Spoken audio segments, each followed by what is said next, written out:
All right. All right. All right. All right. Oh man. Okay. 9:39. Not too bad. Not too bad. Not too bad. Not too bad.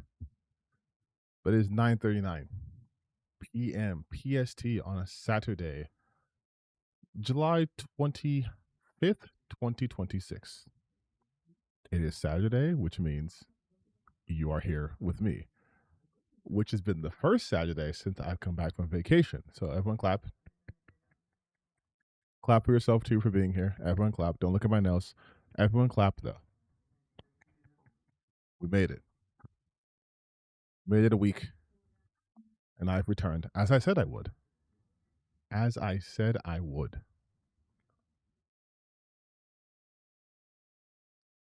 Honestly, it feels good. It feels good to be back. It feels good to be back and to be missed. I low key missed you guys too. It was very strange being on vacation on the Saturday and not being in front of my computer doing what we do. But for those of you who didn't know, yes, I took a little bit of a vacation. I took a little bit of a vacation. I went to Cabo. It was nice. It was nice. It was much needed. It was much, much, much needed. Although I'm very aware from now on that I should have some stuff ready to go because boy, does the YouTube algorithm not like it when I don't upload for a couple of days. Because holy shit, they had me looking like who shot John out here. Like they're like, hey, you know what? You haven't uploaded in 5 days. But I was on vacation. I and guess what? I'll probably be on vacation again sometime again this year. But I will have things. I will have things ready. Have I turned on Twitter notifications again? No. Or did another post go viral? No. I don't think another post might went viral. I haven't been posting as much. Like I said, I've been on vacation. I'm easing back into this shit. I'm easing back into this. So thank you all for being here on the first stream back. Am I chipping on not Blade Runner 2099? Okay, we'll get to all like the entertainment stuff too. We'll get to all the entertainment stuff. First, look, we always do. I know it's been a while, but we always talk about some personal stuff and tell me about the vacation. We will talk about the Odyssey. We will talk about everything. You guys do not worry. I know I've been gone for a little bit, but don't act like I don't know how I do this. Y'all know how I know. But so the vacation was actually nice. So it started off with me uh, getting on a plane, but I usually take this thing called, if you're from LA, this thing called a flyaway, which you take a bus to the actual airport. So I take a bus to the airport. And usually when I go to the airport, like the bus is like nothing. This bus was packed. I left on a freaking Thursday. It was packed. So I was nervous I wasn't going to make it on time. But I got to my flight on time. No issues there. Except I was flying Aeromexico, which technically is Delta. So I was flying Delta and I was watching a movie. I was watching John Wick 4. Like, to be honest, I hadn't watched the fourth John Wick. So I was really excited. But the flight from where I live, from LA to Cabo, is only like 2.5 hours. The movie is 2 hours and 49 minutes long. So they were like, the movie's going to exceed the trip. It's fine. It's fine. Whatever.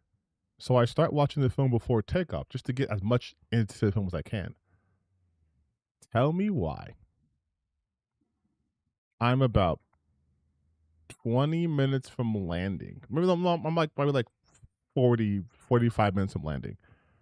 Over halfway through the movie. By the way, John Wick 4, too long for a John Wick film. Too long for a John Wick film. They turn off my screen.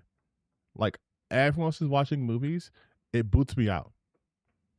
So I try to click on a movie, it says no more movie. And if you guys have seen John Wick 4, I was already in Paris. Like he was doing the whole long night before he goes to the duel. I was already in Paris. I'm like, I'm almost done. And then they were just like, no. So for like 15 minutes, I could not watch the movie and I couldn't watch anything else. If I clicked another film, it would just say no.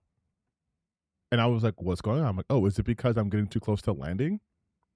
Am I too close to landing? Are they not going to let me do it? So then it just started working again. By the time I started watching it, I had no time to finish watching the movie. So I was a little disappointed. But spoiler alerts, on the flight back, I did finish the movie. But once I got to Cabo, y'all, it was hot. Like I am used to a dry heat. Humidity was killing me. I was like, oh, this shit is like, I felt like I was in like real Mexico, like TV Mexico, because like even like the sky looked more like orange filtery. I was like, this is crazy.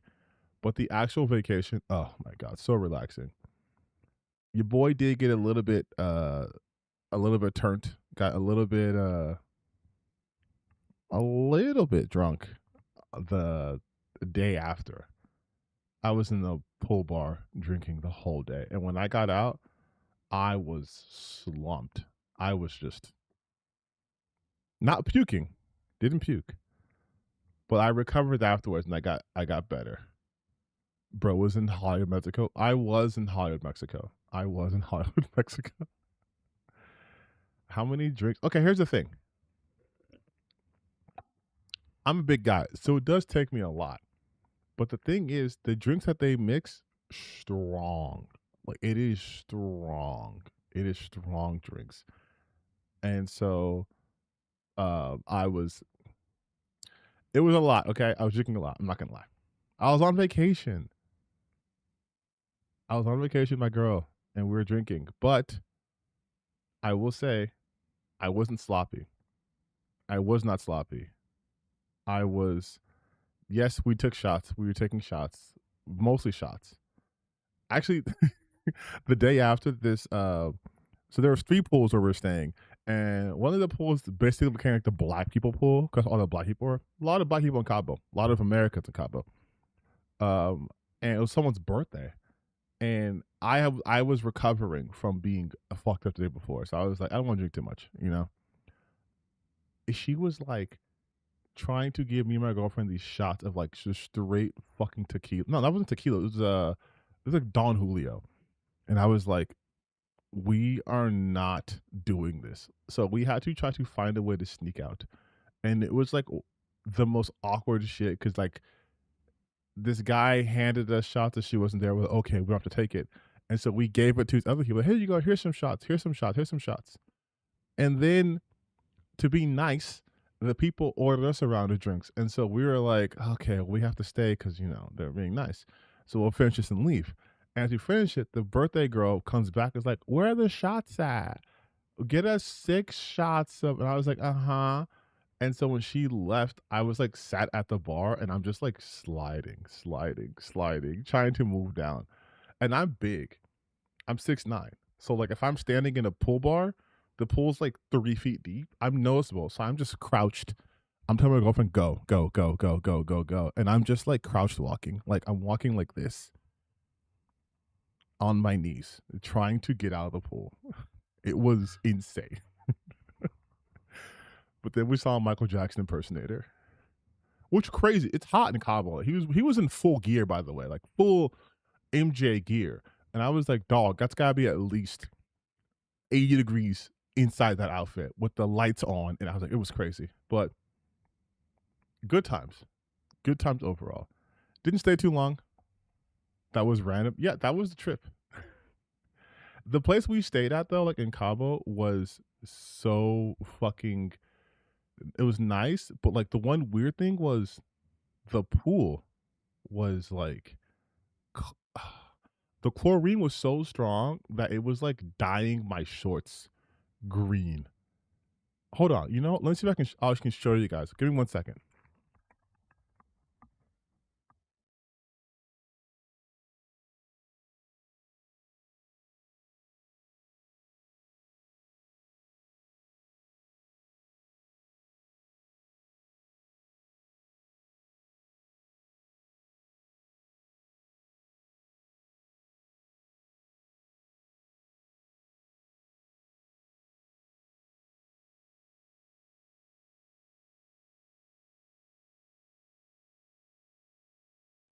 Okay, I have a green screen, so I might not be able to show that well. But like, here, is it showing?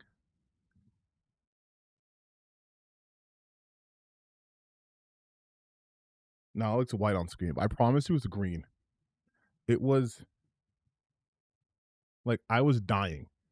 I thought, I thought I was dying because like it made everything like my leg was turning green and yellow. My, it's not showing on here, is it? It's not showing. God damn it! Just trust me, okay? It was turning my fucking toenails. What I told my girlfriend, I was like, I think I have jaundice. And she's like, you don't have jaundice. I'm like, dog, look at my toes. That shit was yellow, but it was because of the chlorine. It was like yellow was green, and I was like, what the hell's going on over here? Like I thought I was legitimate dying. And I was like, I guess this is it. I'm packed. I'm packed up. And then I thought maybe it was the sunscreen I had on. But I was like, no, because they dyed my shorts green too. So I was like, what's going? It still kind of smells like the pool. I should wash this. You good? We believe you. So I was like, that was crazy. That was crazy. But outside of that, good trip. Good trip. Probably go to a different resort. Dying in Cabo, not the worst place. I mean, true. There's worse place to, I guess, potentially die in. But I just wasn't planning on that. You're fine becoming the Hulk. We've established I'm a Viltrumite, first and foremost. Also, I will say, I lost so much muscle mass. I gotta hit the gym harder. I lost so much mass. It was crazy. I saw some dudes at Cabo. I was like, okay, I look okay. And I saw some other dudes. I was like, nah, I'm small, bro. Small. That body dysmorphia was like checking back in. Check back in with me. You really think you yoked up? Go to Cabo. I was like, fair. Cabo was good. You small. Listen, I could tell. So like, usually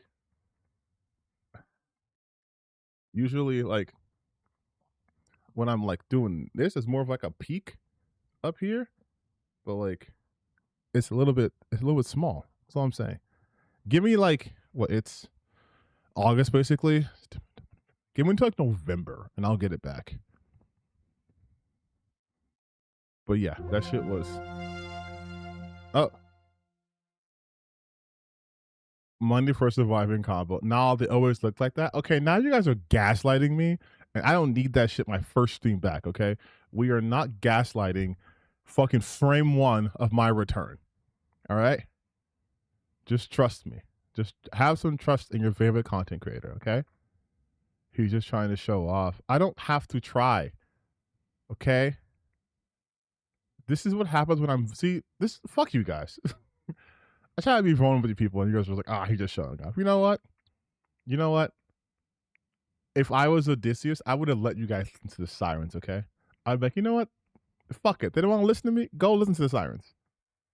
You see who treats you better. Me or the sirens? Should have taken us to Cabo. Yeah, I'll fucking guess what? If I'm a big time streamer, I will live stream myself in Cabo for you guys. And you can watch as I sit at a beach and just drink and do nothing entertaining. I saw Odyssey twice in IMAX and regular. I thought it was fantastic. Kind of favorite film. Thoughts on it and what format? We will be talking about the Odyssey. Do not worry. Do not worry. We have some things to talk about when it comes to the Odyssey. Do not fret. But I still want to get a little more like the less important thing. Oh, look at me and my sad big muscles. Oh, okay. All right. My mistake, y'all. I will never show vulnerability ever again. Lesson learned. Lesson learned. Heard clearly. All right. We good. We are good. We are good. We are good. But since it's been a long time, I feel like chat missed me. I don't know if chat missed me. I don't know. I don't know if chat missed me. But I will say, since it's been such a long time, I feel like I want to catch up on things that might have happened last week. But to be honest, I was super disconnected from the internet. So I don't know what really happened last week outside of what streamer university happening. And then I know there was I know Comic-Con's happening right now. You must be a Saiyan and have pride, Vegeta. Nah, someone give me that the Sukuna. Stand tall. Stand proud. Stand proud. You were missed. Nah, I love you guys. You know it's all love over here. You know it's all love over here. Honestly, I was a little bit nervous coming back. Because I was like, what if they forgot about me? What if they're like, no, you've fallen off. No one likes you anymore. I'd be so sad. But look, you guys are here. You guys are all here. You're all here and we love this. But like I said before, I will promise next time I go on vacation, I will have videos for you guys to watch. Yep, moved on to other creators in the meantime. Not allowed. I am the one creator. I am the creator. Okay? But okay. That's pretty much all the personal stuff here. I mean, I did order a new controller because my controller's acting shitty. And as far as gaming goes, nah. If you guys like me, did I hang out with Hassan on vacation? No. Funnily enough, me and Hassan Piker don't know each other. So why is he also in Kabul? If he is in Kabul, he copied me. We're not Andy Fance's audience who actually care about the YouTuber. Honestly, real and valid. Real and valid. Go great now. He's a Highlander. Listen, I can't help it if I'm your guys' favorite. All right, and then gaming side, gaming news. The news from the gaming side of what I do here. If you guys aren't caught up, you need to be following. We'll make it happen. TTB and Hassan. Hey, if it happens, it happens. But you guys, I play video games, and if you like video games and like me playing it, you should follow my gaming channel because I have started another gaming series about Desktop Explorer. And when I tell you I am obsessed with that shit, if we just look real quick at my last time playing it, which was Thursday, I played that shit for 3.5 hours. I played this shit for 3.5 hours, dog. And it was glorious. I live streamed it. Let me just get set up here. I have to skip things around because there is a that is using AI to debunk Birdman. I have no idea what we're talking about. Although I do know Birdman and Yellow Flash are currently like having a thing. But yeah, I started playing this game at like the Odyssey. Yeah, I watched the Odyssey. This game right here, fun. I got to solve things. I definitely wasn't stupid and definitely didn't take too long trying to solve puzzles at all. I was really smart and it was really awesome.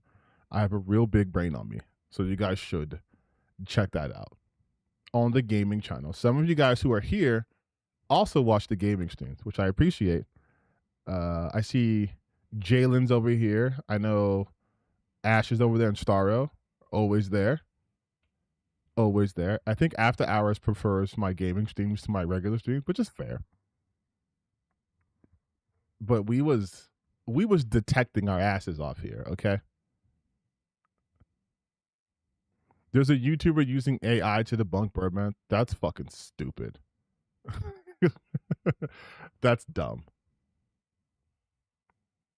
But yeah, so follow the gaming channels, TTB in place. I will always link it in the chat.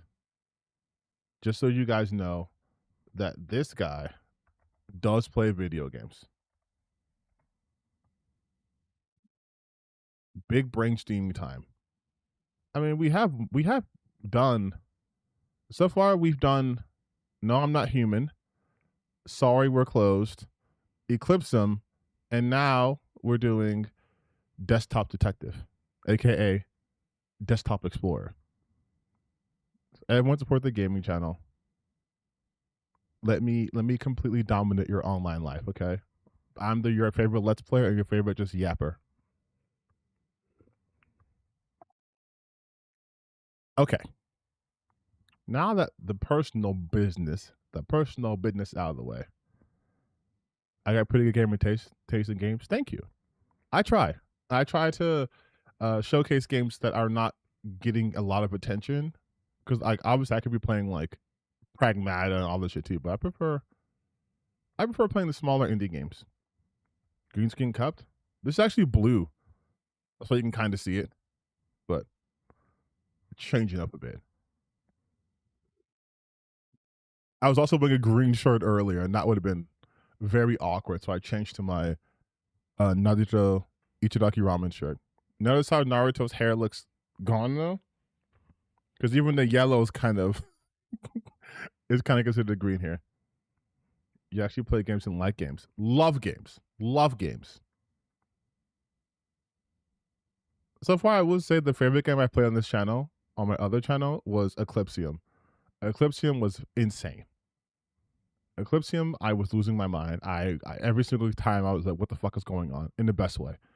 And then Sorry We're Closed because that music was amazing.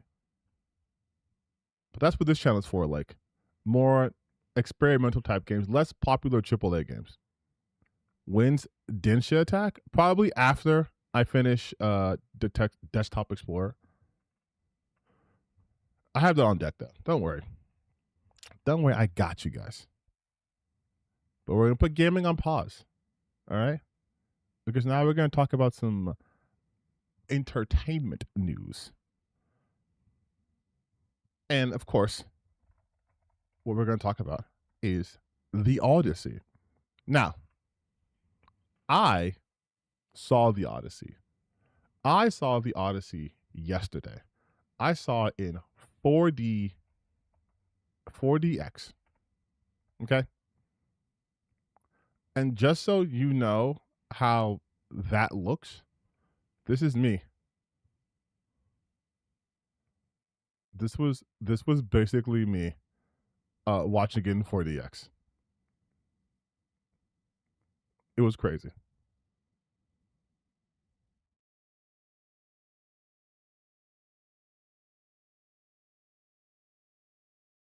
Let me show you. Yes, this was basically watching in 4DX. A trick. Do not worry, I'm finally going to see the Odyssey in 4DX. I don't think it's going to be a big deal. I think it should be. Update: we made it to Ithaca in the movie. I'm not gonna lie, I didn't know that it sprayed water in the seats. That was a 3-hour roller coaster, literally. When I tell you guys, when I tell you, when I tell you, I was on the boat with Odysseus. Okay, I let me get a little backstory here. I purchased tickets to watch the Odyssey. Now, my dumbass thought I selected the IMAX one because I do have an IMAX there in my house, and they were for first time forever actually showing it in IMAX. I did not do IMAX. I did 4DX. The last film I had ever watched in 4DX was Ballerina, the John Wick spinoff story. So all I got was like a little bit of snow and a little bit of cool air next to my neck when they were in like this iceberg lounge type of place, and when they were at the end of the movie. A little bit of fire effects, just fighting against the flames. Nothing too crazy. So I'm like, okay, you know what? How bad can it be? I watch some videos and I go, okay, I'm not gonna order any drinks or any food, just watching it raw. When I tell you I got thrown out of my seat, I'm I'm not speaking hyperbole. I'm not talking like, oh, the movie was so good that I left my. It was no, like I was on the boat. There was a scene where he's on the seas for quite a bit of time, and the waters are really, really rough, and the entire boat probably gets 30, 40 feet off the water, and then just, and I'll reenact what's happening. All right.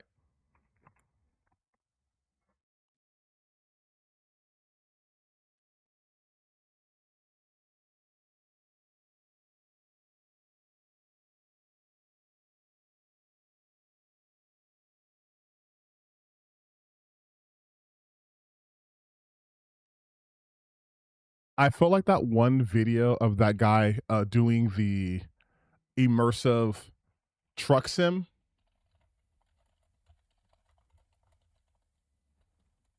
Like how he was like actually like bumping around and faking a car crash. Like that's how I felt like. I feel like I was doing that. Like I was like, oh, I'm dying here. I'm not making it to Ithaca. I'm getting taken out right here. Poseidon's mad at me, okay? He said, I hurt Polyphemus. I'm getting taken out. But aside from that, hilarious film. No, I'm kidding. I had a great time. Great time. Fucking amazing film. Also, prior to that, they were doing okay. So I thought also the 4DX was only taking effect for the film. I thought once the film starts, okay, they get no, it's 4DX off rip. So you're watching trailers, and the trailers are triggering effects. And you know what trailer? Because I was a little bit late for the movie. You know what trailer I caught? Spider-Man. Spider-Man is also being shown in 4DX. And when I tell you I would quit being Spider-Man if this is how it felt, I was like, I was making these two guys next to me fucking dying with laughing because I was just like, nah, if this is how Spider-Man is, pack it up. If Spider-Man feels like this every time he shoots a web, pack it up. Just join the police, dog. Just join the police. Let the Avengers take care of this shit. Cause nah, what do you mean you shooting your web had wind blowing in my face? What the fuck is that about? What is the recoil on this webbing, Spider-Man? You're dropping hundreds of feet a second and then swing at the bottom. And no, I felt G forces on my body, dog. I was sore after. I was like, and not just Spider-Man. And then I'm like, he fights the Hulk? Fuck no. And when the Hulk did the thunderclap, because there was a little puddle, water in my face. And then the Odyssey said, oh, welcome to the splash zone. And just went crazy, crazy, crazy, crazy, crazy. Am I scared of heights? No. I'm not even scared of heights. No. I'm definitely afraid of open water. I have megalophobia, I have thalassophobia. So the Odyssey was a bit of an experience for me personally. But I pushed through it because it was a good film. It's a good film. So this might be a little spoilery, but I feel like you guys know the Odyssey. Hold on. TCM Gaming, Andy Pants made a horrible video about Jason Schreier saying he blames woke games. What? Okay, I'll watch that later today. But the Odyssey. I feel like it's not really a spoiler because it's the Odyssey. Like you guys know the outline of the Odyssey. We all had required reading in high school. I'm sure we all have read the Odyssey, right? Like, you know the big pieces. It's set after the Trojan War. The Iliad. It's after the Trojan War. Odysseus is there. They leave. He doesn't get home for like 20 years, basically. The film really condenses things because it has to, right? So the first part of the film, the pacing's pretty quick. The pacing for the Odyssey is actually pretty quick. Like and because it's Christopher Nolan, you don't expect to watch this shit with like things happening in a linear fashion. For the majority of the film, it's non-linear.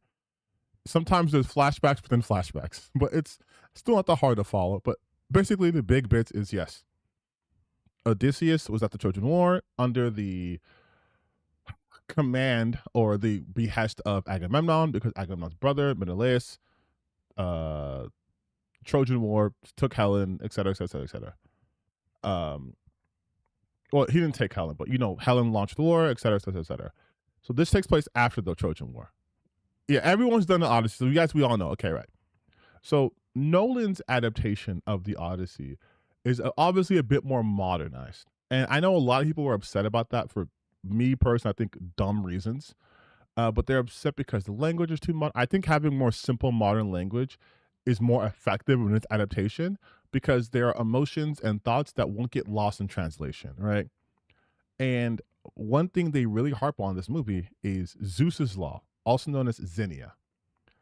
Basically, Xenia is treat others the way you want to be treated, specifically because you don't know if a beggar might be a god in disguise. If you treat a god poorly, they'll kill you. But basically, it's treat others like you'd want to be treated. And that is the main thematic law and how the loss of that law creates a lawless world. And this version of Odysseus is much more guilt-ridden. He's not really as arrogant and as proud of the things that he's done. Like, original Odysseus thought his plan for the Trojan horse was fucking peak. And this version of Odysseus is more like kind of Oppenheimer, where it's like, I did this thing that, yes, it led to a desired outcome, but the cost was way higher than I thought it would ever be.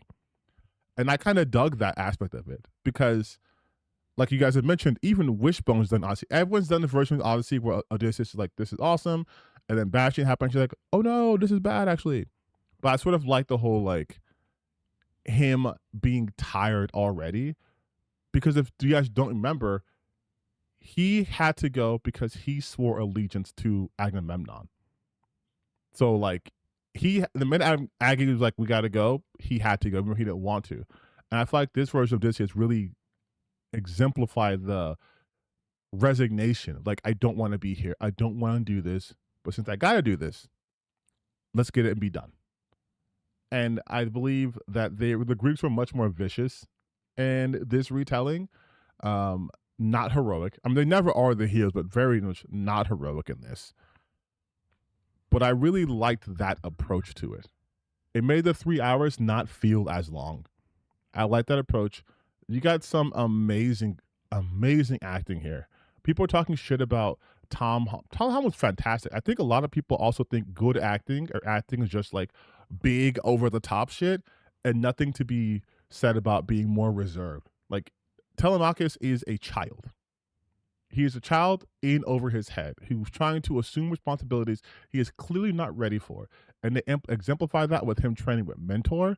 They show that how he is constantly seeking advice from other people, referring to other people as wise. You have like eyes like Athena, like seeking knowledge from others because he has not know what to do.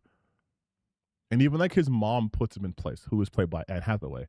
And they have a really good scene together where she is just irate at the whole state of affairs because she is from Sparta, where women can lead and hold positions of power, but Ithaca she can't. So she has to deal with these fucking suitors for years. And I just, oh God, I love it so much. Everyone did a fucking fantastic job with this movie. Especially though, Robert Pattinson. I know you guys probably seen those gifs at this point where he's like, can someone get these beggars, right? The way he says beggars is a slur. Like, it's straight up, like straight up when he said that, I was like,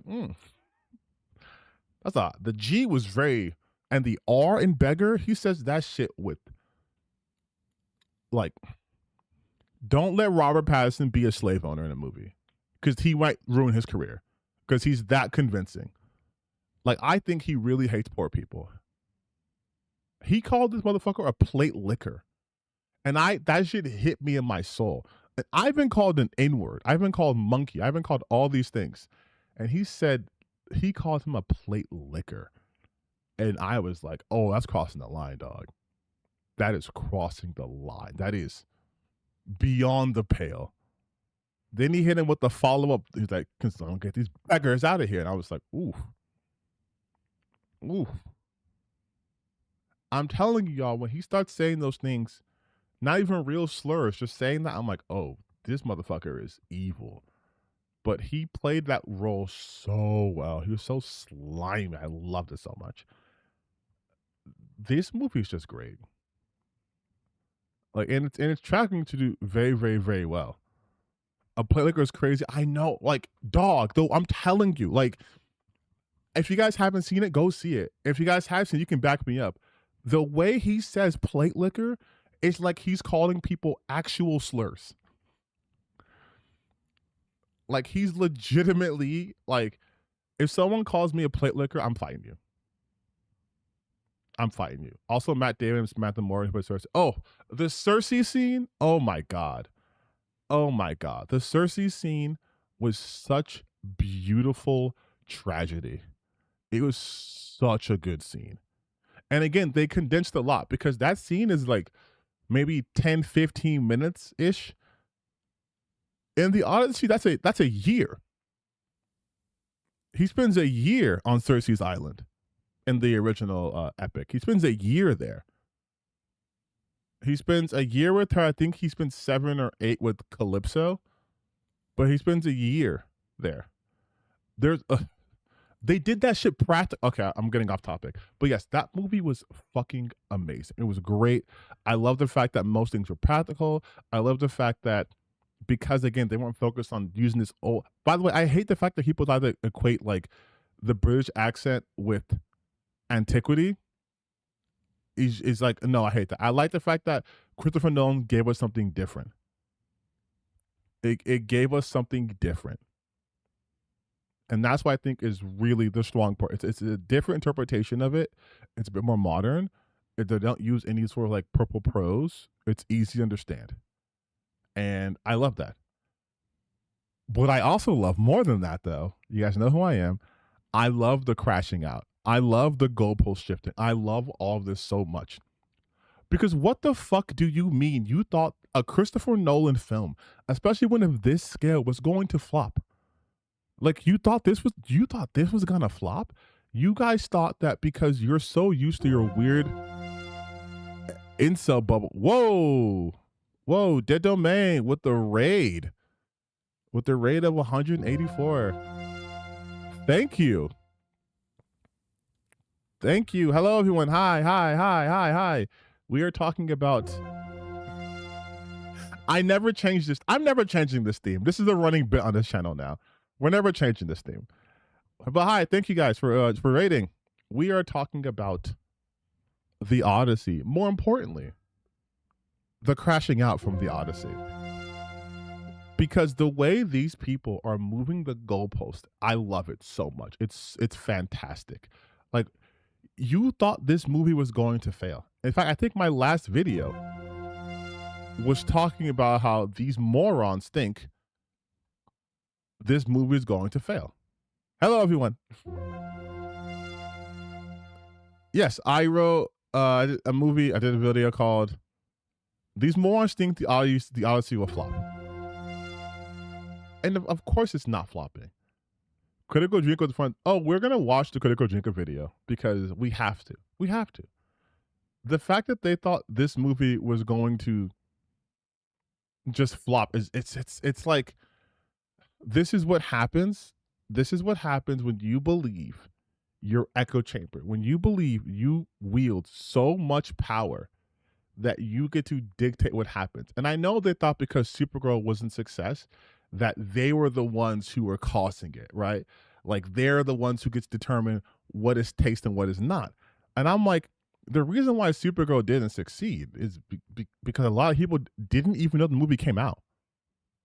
People didn't even literally know the movie came out. And Supergirl historically has always sort of underperformed in multiple avenues because people usually look at her like she's just female Superman and this and the third. But there was no universe. There was no universe in which this movie was going to. In fact, I think I have. Hey, it's me, your boyfriend. I literally said this in this video. I was like, there's no reality, right? Well, this fails. Who have a very vested interest in creating an alternate reality. One in which a person like Christopher Nolan puts out bad. Yes. Also, I will say this. This is Rotten Tomatoes. I think you guys are insane. If you're telling me, okay, Tenet can be 70%. That's fine. You're telling me Interstellar is worse than The Dark Knight Rises and The Dark Knight and Insomnia and Following? You're telling me that Interstellar is his second worst film? Interstellar? That's nuts to me. Interstellar's top 5. That's nuts to me. But yeah, I even said that in this short little video that these people are creating this alternate reality in which Christopher Nolan is not a trustworthy director. No way is Tenet 70%. I don't think Tenet's that bad either. I think Tenet just came out at a time where it was weird, right? But again, they thought that they had this insane motion to the point where they were losing their minds trying to say that fucking Rotten Tomatoes was now in on this. They only do alternative facts. Exactly. Because okay, look at this shit. I've been keeping tabs on this because I am disgustingly invested in seeing these people cry. Okay? I love it. I love the tears. So let's just God. I missed you guys. I missed doing this. See, I held off on this shit specifically for all you guys here. Let's just go through this shit together, okay? Big discovery on Rotten Tomatoes for The Odyssey. The real audience score is sitting at 56%, not the fake 97%. They're showing with their verified audience bullshit. A r/Kotaku in action user. It's like just right there. A user from Kotaku in action. Kotaku in action. This is your source. Let me show you. For those unfamiliar, let me show you what r/Kotaku in action, what they're about, okay? Just so you guys know. Just so you guys know their reference. Okay? This is literally Kotaku in action. Kotaku in action is the main hub for Gamergate on Reddit and welcomes discussion of community, industry, and media issues in gaming and broader nerd culture, including sci-fi and comics. Okay. Topic like what? Oh, is there any surprise why the remake? This is the remake for Halo Campaign Evolved. Is such a cringe fest dog shit. And do you want to know why? Because the plasma sword is prismatic, and they're saying it's gay. Never forget what they took from you. These are the people. These are the people. Again, with this film. This is more censorship in Assassin's Creed Black Flag remake. Like the people who are mad that they can't see titties on a boat in a digital game. This is where they congregate. This is where they hang out. You've censored the vagina bones. This is them, okay? So this is their reference. This is all their references. This is their I'm hammering this. This is them. Halo Campaign Evolved not only botched Cortana, but also added a girl boss character. There was no need to change the story, but they added her anyways. So this is them, right? Again, bikini skins, like you can. This is them. I have no words to say. So knowing that, then saying that a Kotaku in action user figured out how to see the actual numbers behind Rotten Tomatoes manipulation is such an insane self-report. It's such an insane self-report. Exactly what we've been saying. Real people are dragging this butchered mess, but Rotten Tomatoes is bending over backwards to protect it. Classic. And then this is all of this shit right here, right? We're saying this is the true poll score. This is the true score. But in reality, the site took measures to prevent people who haven't seen the movie from view bombing it because you people are insanely annoying and universally despised. And you're mad they did that. Got it. Yeah. They did it this way. They made it so that if you haven't watched the film, not verified, you're not going to count your shit. Because they obviously review bomb things. Review bomb has been a thing for a while now. The most prominent case I can think of is actually with Captain Marvel. How they review bombed the fuck out of it. Same thing with Star Wars Acolyte, actually. How they review bombed the fuck out of that film and TV series, respectively, before either came out to the public. I think Star Wars Acolyte's review bomb was actually more insane because it's a TV show. So, like, there's no other way that they could have done that. Like, yeah, look at this. In 3 weeks, this is going to pipe my email just up here. Please don't dox me. Nice. In 3 weeks, The Acolyte has more audience views than 3 seasons of The Mandalorian, which lets you know that these people were on some next level shit. Like the data shows that it's being review bombed. Like, look at this. Again, we are on week 3 of The Acolyte, halfway through the series, and we've reached these numbers. And of course, the intent is to drive down the user score as low as possible. It's down to 13%, miles below anything else, even The Last Jedi, even the Star Wars Holiday Special, when its biggest controversies have been an as of yet unresolved mention of the Force-sensitive twins not having a father, and Ki-Adi-Mundi's birthday, which was altered from the non-canon EU. You can also head over to IMDb, where the show's 3.3 out of 10 reveals similar data. A full 58% of its 66,000 reviews have given it 1 star. This shit don't happen naturally. This is people intentionally going out of their way to review bomb a piece of media they don't like. So seeing that happening with this, of course, makes sense. Because for some reason, conservatives had it in their minds to just hate this fucking movie, no matter what. And so then we see even more coping. Geralt of Gunia. The Odyssey real Rotten Tomatoes audience score is 56%. You read that right. It's not the BS they're telling you. And then again, that's another thing they do, by the way. This is almost word for word what this person wrote. Like the gas person, it's word for word. They get their marching orders from the same groups and do the same shit at the same time. It's insane. These are the saddest and pathetic people on the planet. Their misery drives them so insane that they'll latch onto any conspiracy theory that validates their delusions. A coalition of bottom feeders, grifters, and psychopaths at war with normal people. I couldn't have said this shit better myself. They have created this monster of this culture war in which they can't enjoy literally anything that even has the tiniest bit of wokeness, because then they have to admit that their whole war is bullshit. And they're just mad at things that exist outside of some sort of agenda being pushed to eradicate Western civilization. But this one right here is the funniest one by far. The Odyssey's box office is set to drop for the second weekend as negative word of mouth spreads. Right now, there are a lot of stories about how the Odyssey is set to have a massive second weekend. What these stories are not telling you is that they're actually expecting a drop in numbers this weekend. It's already running out of steam. Wednesday saw the film collect 18 million. That's right, 18 million. For a film that cost 250 million, which is not confirmed, or something to make.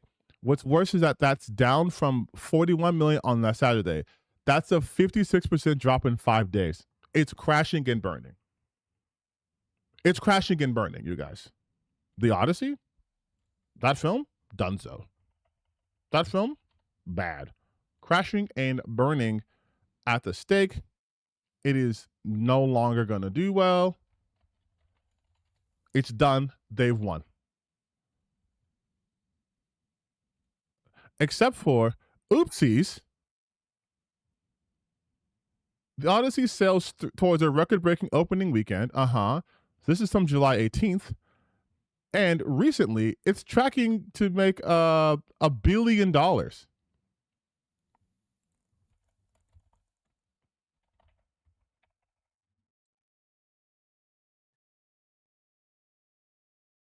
This is from Deadline. Can I read this without being... Oh, hell yeah. Thank you. The Odyssey, 84 million plus second weekend will be a record for Christopher Nolan, besting The Dark Knight. Universal's The Odyssey remains strong after a near $26 million Friday, still on course to post Christopher Nolan's best second weekend ever at the box office with 84 million. All enhanced format IMAX, PLFs, and 70 millimeters are driving 58% of the Odyssey's second weekend. That's a greater percentile share than last weekend at 52%. Like, this is... This weekend, the Odyssey is over-indexing in the East, Canada, and the West. That means it's overperforming. It's overperforming right now. It's literally on track to make $1 billion. But remember, this is all fake.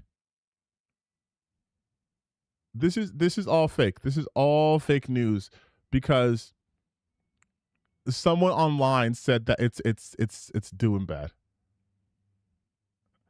And you know what the funniest part to me, all this shit too, is like if you watch all like the grifter spaces that the news sites they go to, like this one is called Cosmic Book News. They are one of the grifters' favorite websites. It's this, and then it's That Park Place. The Odyssey box office tracking ticks up, but awareness is stuck. Huh? The new tracking numbers for the Odyssey are in via the Quorum's new 8-week chart published by Puck, and they tell two different stories 11 days from release. The good news for Universal, the needle's finally moving right direction. Okay. The Quorum is a box office research firm that surveys everyday moviegoers asking two simple questions about upcoming films. Do you know about this film, and are you interested in seeing it? The Odyssey sits at 50% awareness and 50% interest, with awareness up 5 points and interest up 3 over the past 2 weeks. The interest bump matters more than looks. On previous Quorum charts, interest sat at 47 with a delta of 0, completely fat. After tracking showed audience interest plummeting through the casting backlash, that's not true. This is the first chart where the want to see numbers actually climbing again, right on schedule, tracking reports. Now the bad news, half the audience still doesn't know the most expensive film of Christopher Nolan's career exists 11 days before it opens. None of this matters here, right? But do you see how it's a mostly positive thing, but they have to try to spin it to be negative? Because really think about it. Oh, thank you for a dono. You should talk about the Elon. Oh, we will get to Elon Musk. Don't you worry. But the fact that they were trying to make it seem like this is failing, people aren't aware of it. And they said 50%. 50% of the people whom they asked. That's something people like to do with statistics. It's mislead. If I tell you guys, wow, 60% of all gamers, 60% of all gamers, you guys, prefer gun and ball games. But the real data shows 60% of my audience prefers gun and ball games. That's misleading. Because that's just 60% of the people who even deigned to respond. Not even taking a totality of people. I, for example, wasn't asked this fucking question when I went to the movies. No one asked me that. But even in his own article, it says that it's at 50% and climbing. So people are aware. Because this is the number one movie in the country right now. This movie's been sold out for over a year. Like, this is by no metric is this a flop.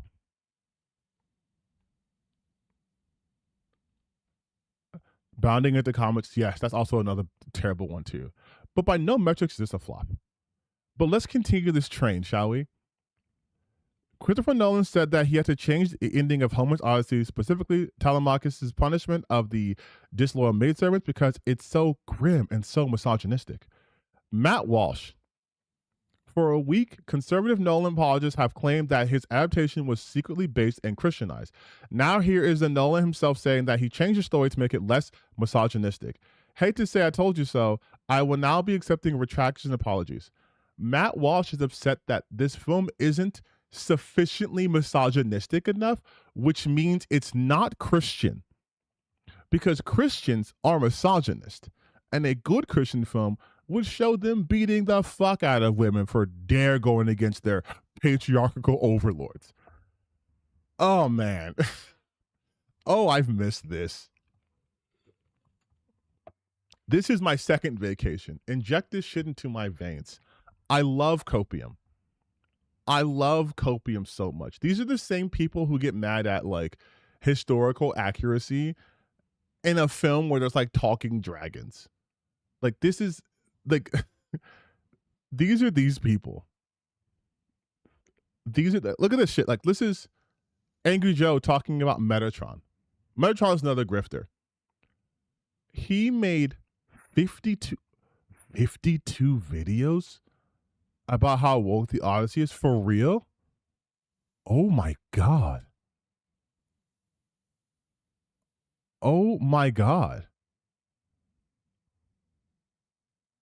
Oh my God, dog. There's no. Okay.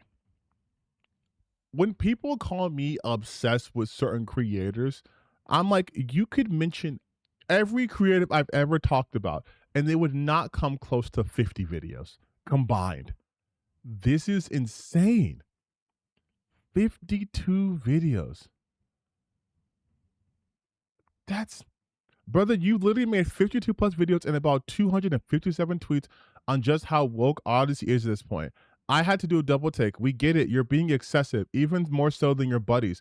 I'm worried for you. You're melting down daily. To rectify your anti woke stuff a bit. Meanwhile, the people you are defending are too busy out there watching and enjoying the film record numbers.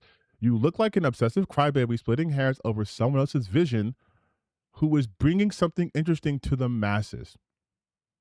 Also, I love how they try to be like the whole like, oh, the Greeks are mad about this, and it's like, dog, it has the biggest ticket sales for a film in Greece.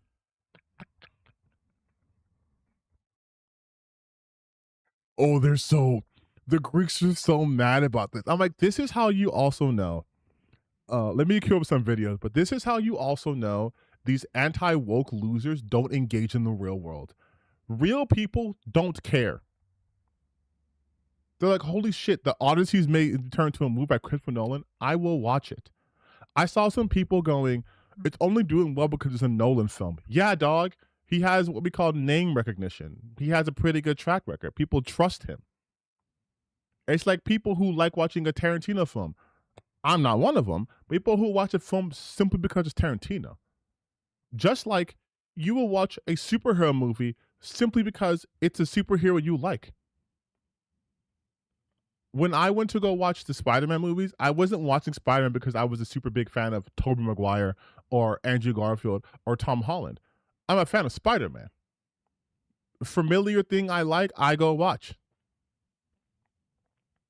Trusted director, I watch. Because they've not trusted me. People are like, oh yeah, they're just doing it because of the name. Like, yeah. Uh-huh. That's how brand recognition works. Yes, we're here because the name, we're familiar with it. But it's so fucking funny. It's so funny. Especially because like all this does is bring more attention to the Odyssey. Right? Like if you're saying like, oh, this is for my culture, my people, be happy. When Black Panther came out, do you know how happy I was? I saw that shit in goddamn Mexico when I was on vacation. I saw Black Panther. Am I Nigerian? No, I'm Congolese. But it presented Africa in a much better light, right? And I guess I know it's fictional, but still, Africa's presentation in media has not been the best. We have literally Coming to America and then Black Panther. That's it. That's it. Everything else is Africa being exploited. It's Heart of Darkness. It's Congo. It's Blood Diamonds. It's nothing fun or lighthearted or anything like that. It's always like, you were slaves. Don't forget you're slaves. You're still slaves because now we're doing the Woman King. You're lions because we're doing Lion King. You're animals. We're not going to show you humanity. And then we got Coming to America and then Black Panther. So like these are all positive things. These are all positive things. So like it's being positive attention to it. Of course they'd love it, right? But these people just had it so fucking wrong. And now we get to spend this stream enjoying the coping fallout. Starting with the number one. Starting with Critical Drinker. The Odyssey, a disastrous triumph. Let's see how he tries to spin this. Well, we're waiting. Well, this one's been a long time coming. Several days longer than I expected, if I'm honest. Mostly because of the fine people at American Airlines, who managed to cancel my flights not once but 2 days in a row, forcing me to embark on my own personal odyssey just to get home. It wasn't all bad though. All that enforced leisure time did at least give me a chance to catch up on the movie itself, and so, here we find ourselves. If there's one thing I never had on my bingo card for this year, it's that the most contentious, bitterly controversial, and divisive movie of 2026 would be made by Christopher Nolan. He says this. He says this. This is my favorite thing to do if you guys are new here. Is just going like, are you sure about that? Because he's surprised that it was contentious. The Odyssey, oh dear. Is that not you, Will Jordan, creator of Rogue Elements, the Ryan Drake story? Is this not you being upset over The Odyssey? I think he had more. Yeah, I've got a bad feeling about this one. You know, why don't we just type in The Odyssey?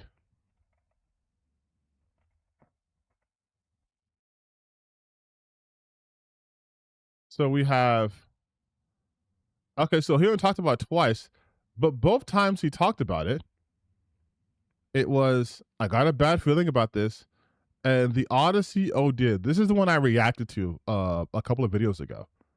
So he's acting like, I can't believe the most contentious, divisive film. By the way, he says that about every film he reviews, by the way. Because prior to this, Supergirl was divisive. And prior to this, Superman was divisive.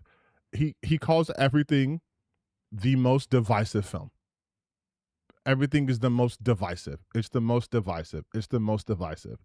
And he acts like he has no part in that shit when he is an active participant in doing that. Just so you guys are aware.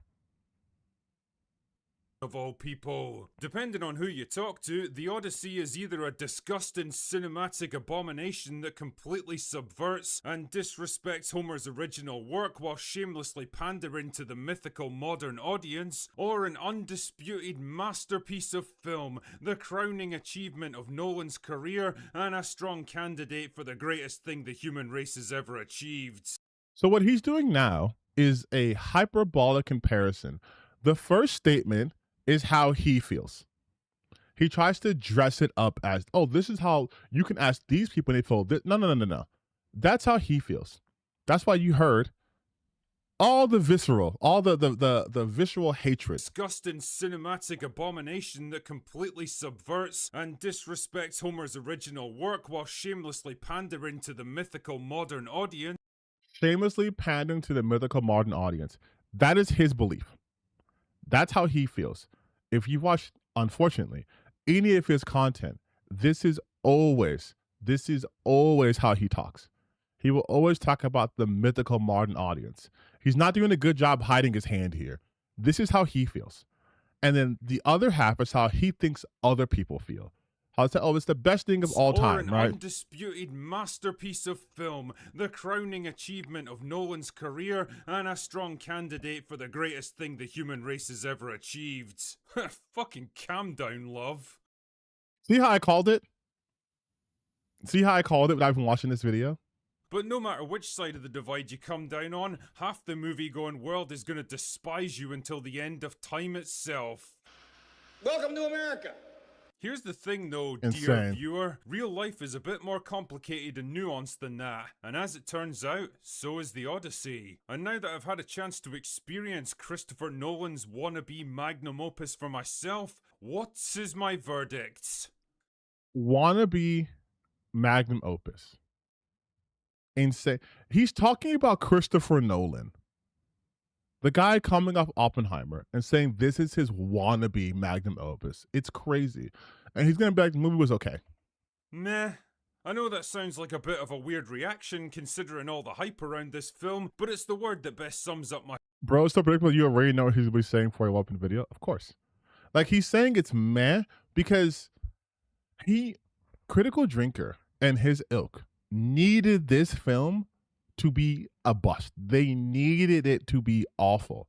Because if you look, and when I say his ilk, if you look at someone like someone who always writes his dick, Nerdrotic, for example, if we look at Nerdrotic's channel, epic disappointment. If you look at Nerdrotic's channel and you just type in The Odyssey, but Nerdrotic is a huge dick rider to Critical Drinker. The Odyssey backlash goes nuclear. Like, what the fuck? The backlash gets worse.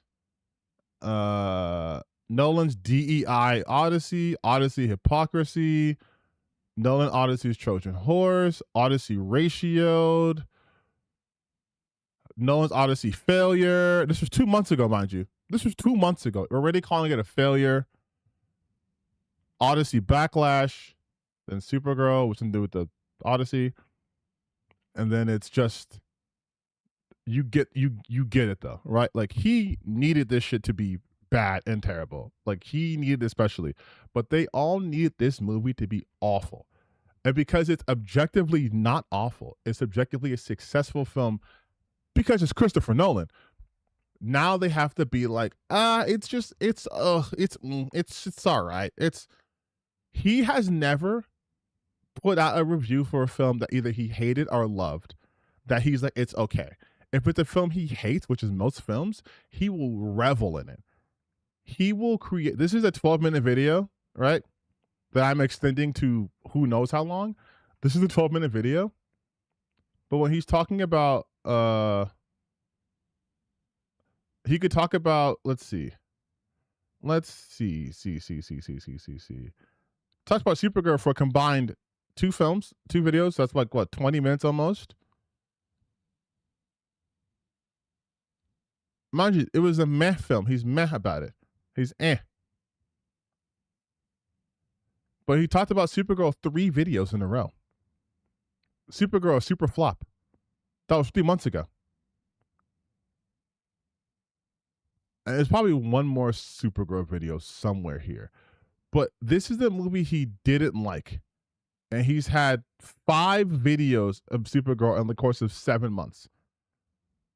Movies he does like, The Furious, one movie, one little review. But this movie that's meh, 12-minute video here. I'm sure his second channel has something there too. But he is so predictable.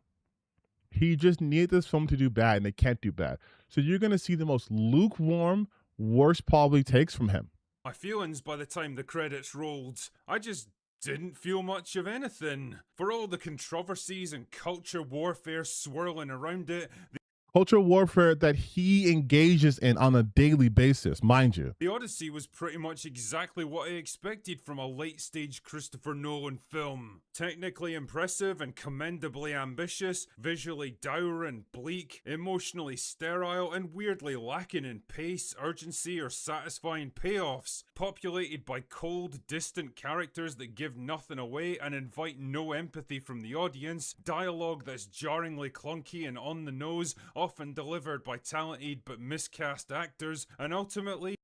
Nothing here, mind you, nothing you heard right here was even criticism or even valid. Yes, emotionally sterile. He said this movie made him feel nothing. Maybe that's a you problem, Will. Maybe you were just bad at this. Maybe you were just bad at this. Talented but miscast.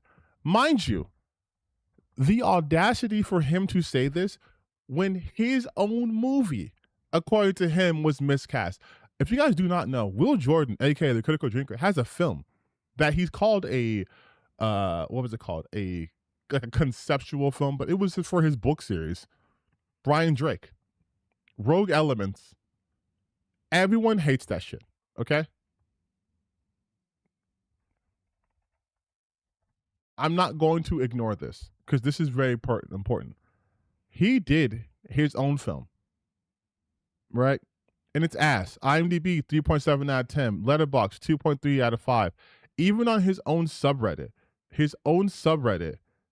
This is the Critical Drinker subreddit right here. And you can see that everyone is like, this shit is forgettable. I finished an hour ago and can't remember any of the characters or even their names. I wouldn't tune to a second episode. Don't worry, this isn't a TV series. This was a film series that didn't do well, so then he pivoted to make it seem like it was a TV series. Because that's also what he does. He will change the title of things if they're not if the response he gets isn't what he wanted. So everyone here is, I thought Ryan Drake was awfully miscast. Music was loud and overbearing. Marvel writers deserve a raise for actually having better understanding of tone. So can we be honest? This final product was pretty lackluster. So for him to talk about how it's a miscast film and this, and that, he has literally no grounds to say this. An ending that fails to capitalize on its incredible build-up. It's a movie about love, yearning, adventure, wonder, mysticism, and epic mythology woven together by a man who either can't or won't understand any of those things. The Odyssey picks up about 20 He's saying that about Christopher Nolan. Christopher Nolan doesn't understand these things? All right. years after the fall of Troy and the end of the Trojan Wars. Matt Damon's living on a beach with Charlize Theron with no memory of how he got there, while Zendaya stares at him every once in a while to display her incredible acting range. Ha! Go on, love, show us what you can do. See what I mean, though? How he's not a good critic. He just does culture war shit. He wants to ignore Zendaya's performance and say she just has the same face in everything she does. She doesn't. He doesn't understand acting or direction. There's a solid reasons why she gives him this look. I'm not going to spoil it for the movie, but there's a reason why she's mostly scouring at Odysseus. Anyway, this setup acts as a framing device for the rest of the narrative that gradually gets filled in the form of flashbacks. The first of which is the Siege of Troy, where Matt Damon uses the Trojan horse to get him and his men inside so they can open the gates and end the 10-year-long siege. Yep, it took him 10 years to come up with that fucking idea. Anyway, Amazing. Amazing. Amazing for him to be like, Christopher Nolan does understand things. And here he is attributing the length of time it took to come up with the strategy to Matt Damon. And not like, this is what Homer said. Homer said this. The guy who did the Iliad, Homer.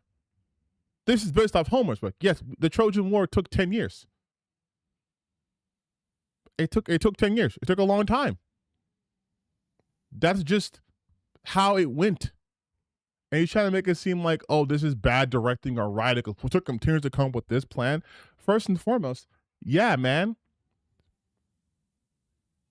Because they didn't think they needed a plan like this. Like, and also, wars back then weren't fought in like a week. It takes time to travel to these locations, to set up provisions. It's a siege. And the fact that it took 10 years shows you the level of both dedication, also insanity that went into this. That after 10 years, they were still doing this pursuit of a woman for the sake, really, of just pride and ego.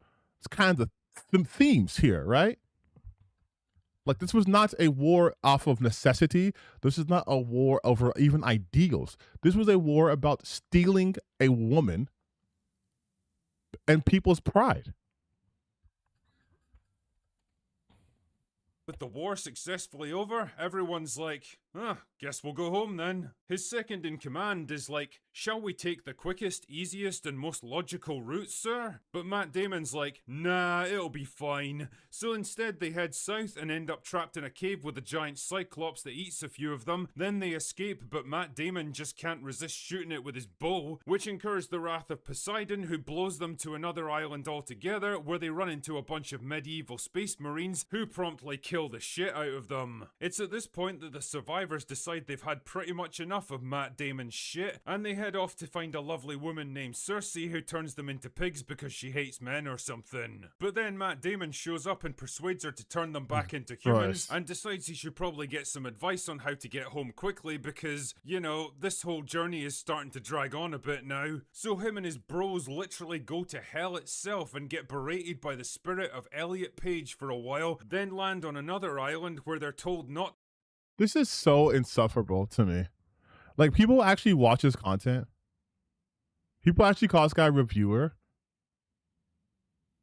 He just keeps saying the actor's name. It's Odysseus. It's Sinon. Why you keep saying Matt Damon? Matt Damon did this. Matt Damon did that. Like, dog, like, review the film. Like, review the actual film. You're just saying what happens. And also notice how, like I just said, he's just saying what happens. He has nothing. There's no meat on this bone. He's gnawing on it. He has nothing to say. So he's just saying what happens in the movie.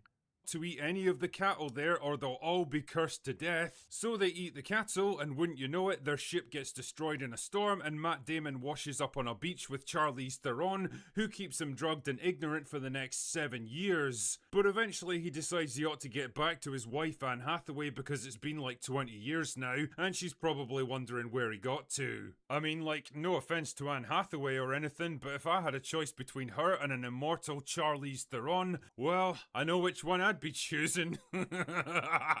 Anyway, so he makes a raft out. Awesome. Great, Will.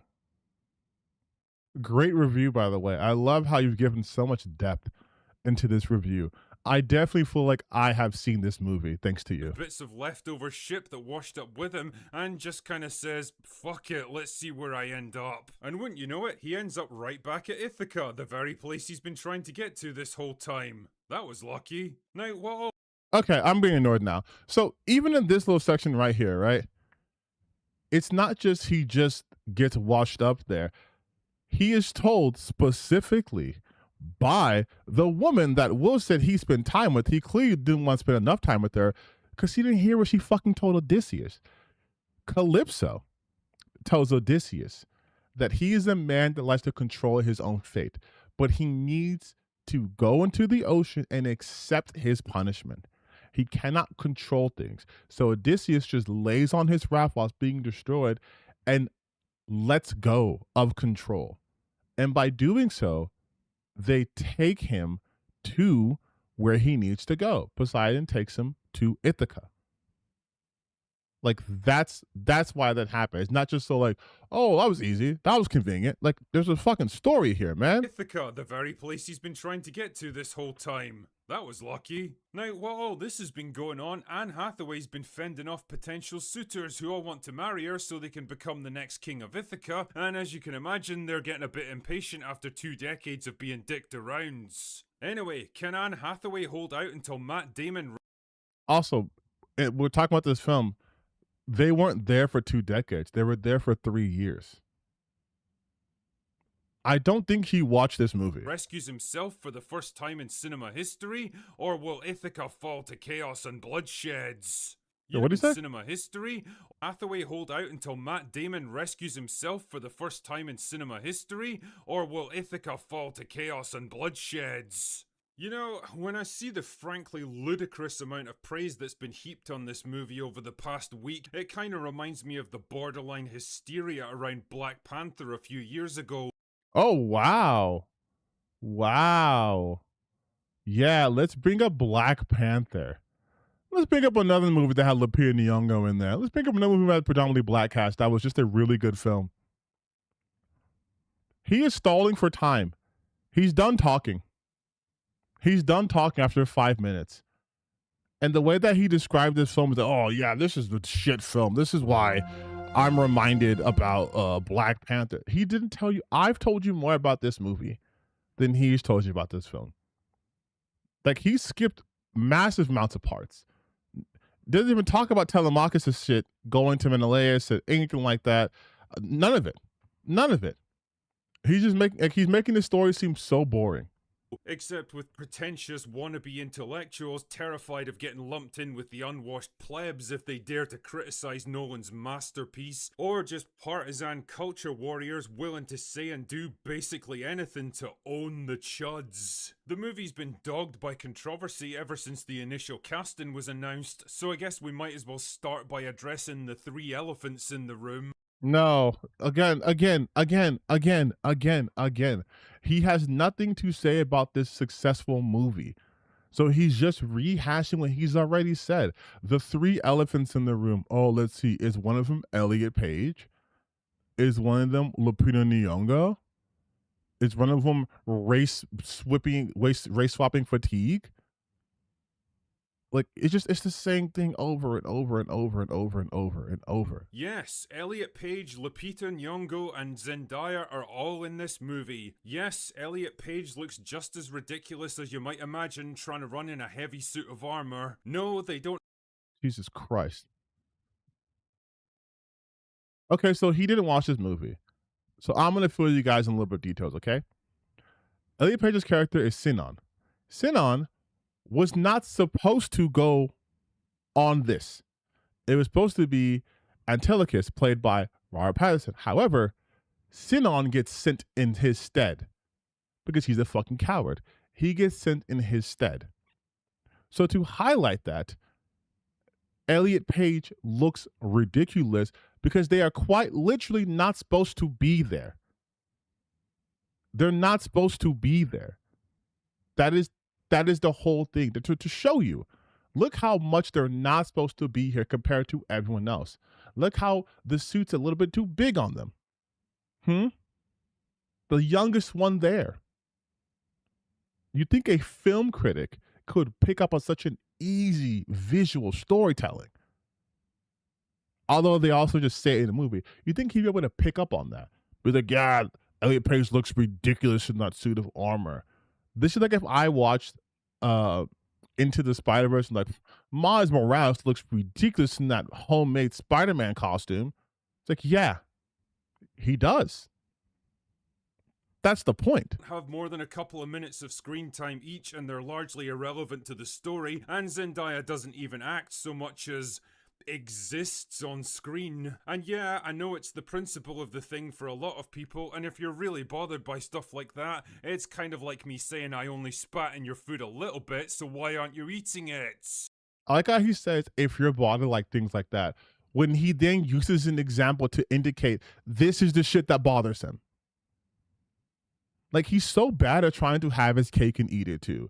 Titling this a disastrous triumph, yet doing nothing but shit talk the film, and then being like, but if this bothers you, it's kind of like me shitting in your food and saying, I only shitted a little bit in it. So this bothers you. You, critical drinker, this shit bothers you. The point I'm getting at here is that as much as these three dominated the headlines around this movie, they really don't have much of an impact on the film itself, and they had no impact on my perception of it. They come and go so quickly, you... No impact on my perception of it, but I did dedicate an entire video to Zendaya and Lupita and Elliot. No impact on me, yet I'm specifically singling them out again because out of my 12-minute video, I finished talking about this movie in 5 minutes. So I got a vamp. I got a vamp. Barely even noticed them. While we're talking about casting though, probably the funniest bit for me was John Leguizamo as a blind old servant of Odysseus who's been given a shitty white wig to try to make him look older and basically nothing else. I mean, couldn't you have just hired an actual old man? Are you really...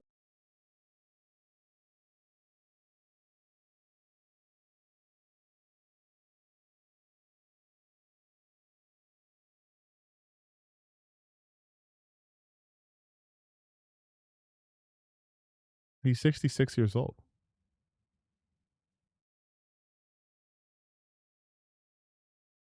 John Leguizamo is 66 years old.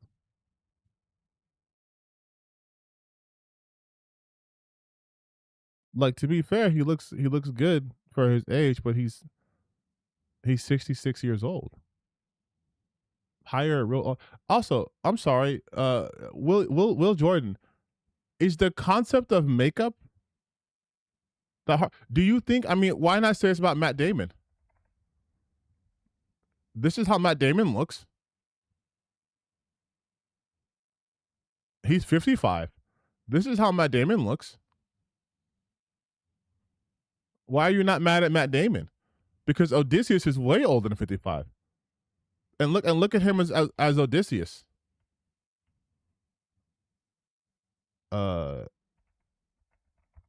Oh, God damn it. I put Odyssey instead of Odysseus. Curse my big fingers. Look at him as Odysseus, though. Why couldn't they just get an actual 80-year-old man? Why did they give him a big white beard and white hair? Why did they do this?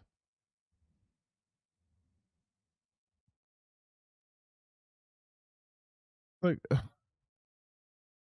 and also, this has nothing to do with his acting in the film. This did not detract from anything. He was great in The Odyssey. Really telling me that John Leguizamo was so fucking good that nobody else could play this role? Ah, whatever. Ultimately, you'll either accept stuff like this, or you just won't watch the movie in the first place. For me though, the bigger issue with The Odyssey is the creative philosophy behind it, and I might as well just come out and say it here. Oh, are we gonna get to the? Let me guess. DEI because of the Oscars? Yeah. Oscars DEI? Yeah. I was pretty fucking bored with this movie. Not because of the source material, not because of the labyrinthine adventure, and not because of the runtime, but because it just refuses to let me in. Nolan's slavish devotion to rendering everything into a grounded, believable tone robs The Odyssey of the very things that make it so compelling. Its mythology and its sense of wonder. It's like looking at some beautiful sculpture rendered into a mathematical formula. You can sense the work and precision that went into it, but it doesn't really stir anything in you. There wasn't a single character in this movie that I could ever truly empathize with and root for, but because you're a terrible person, Will. That's why. That's why. You couldn't root for fucking Penelope, Telemachus, Odysseus. You couldn't root for anyone in this film. No one in this film. because none of them talk or act anything like real human beings. Damn man, even the fucking gods are boring. I mean really, Zendaya's the only one who takes physical form, and even then she acts more like Odysseus' conscience than an active part of the narrative.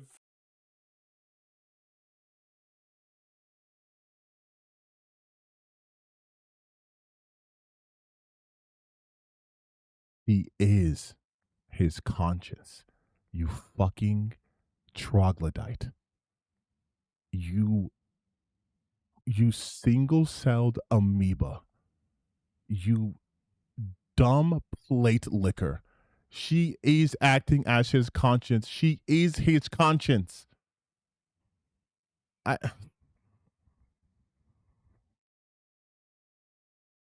So either he truly, there's three options here. And I will not accept he's trolling. There's three options here. One, he did not watch this movie and saw it through like TikTok.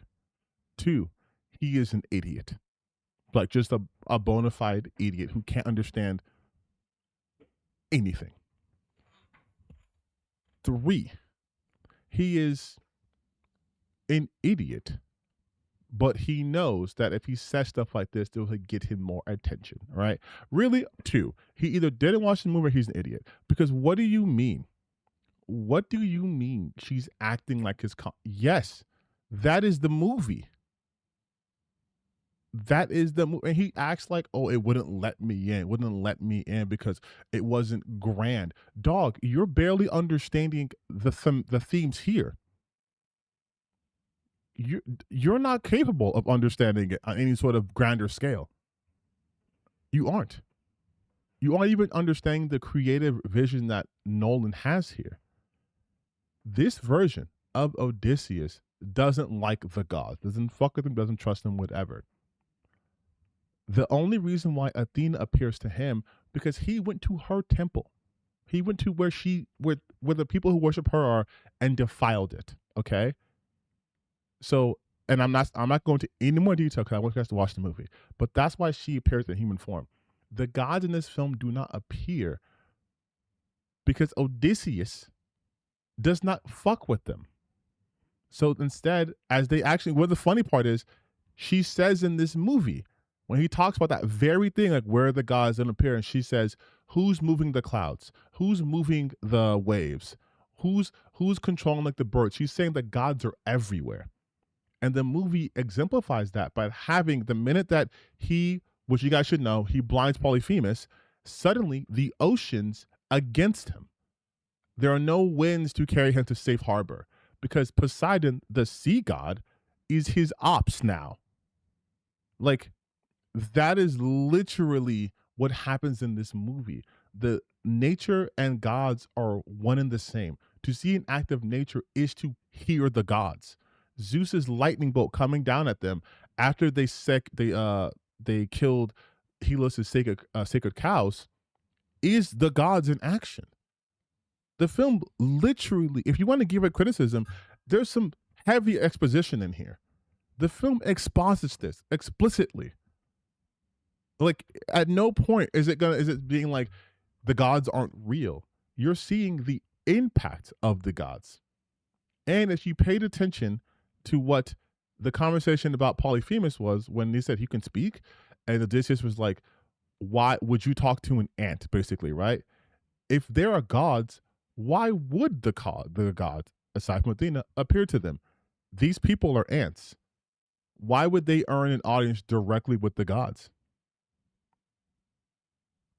Odysseus himself is written as this weirdly cold, distant, aloof figure who barely reacts to the things he sees and experiences. His decisions imply that he's got a strong sense of adventure, recklessness, and curiosity about the world, but his emotions and dialogue are the exact opposite. He's like an android journeying home with no particular sense of urgency or investment, simply because he's programmed to do it. Where's the loving husband and father desperate to see his family again? Where's the absent king eager to retake the throne and lead?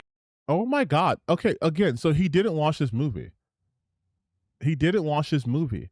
This was not the interpretation no one's going for crying out loud. They literally spelled this out for you. He didn't want to return home. He didn't. Odysseus didn't want to go home. He didn't. He didn't. That's why he didn't take the direct path home. He was not ready to go home. He saw what he did and was like, this shit is bad. I've ruined everything. I am not ready to face my home right now. I'm going to delay it.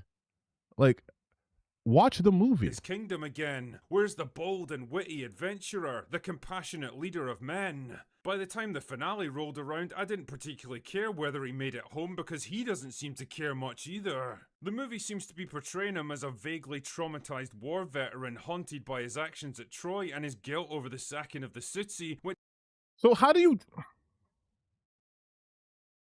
go on this verbal diatribe of diarrhea and then actually say, well, if the film was portraying him as a person with basically PTSD who doesn't want to go home, why are you confused? Where does the confusion? Like, you said it right here. War veteran care much either. The movie seems to be portraying him. Not seems. The movie is. The movie is portraying him like this. As a vaguely traumatized war veteran haunted by his actions at Troy and his guilt over the sacking of the city, which I get the impression wasn't really part of Homer's original story. And his various trials and setbacks are framed more as a well-deserved punishment for what he sees as his betrayal of his principles, which is nice and all, but it also robs him of agency because he's no longer striving towards the goal of getting home, but instead just kind of waiting for the next horrible thing to happen to him. No, again.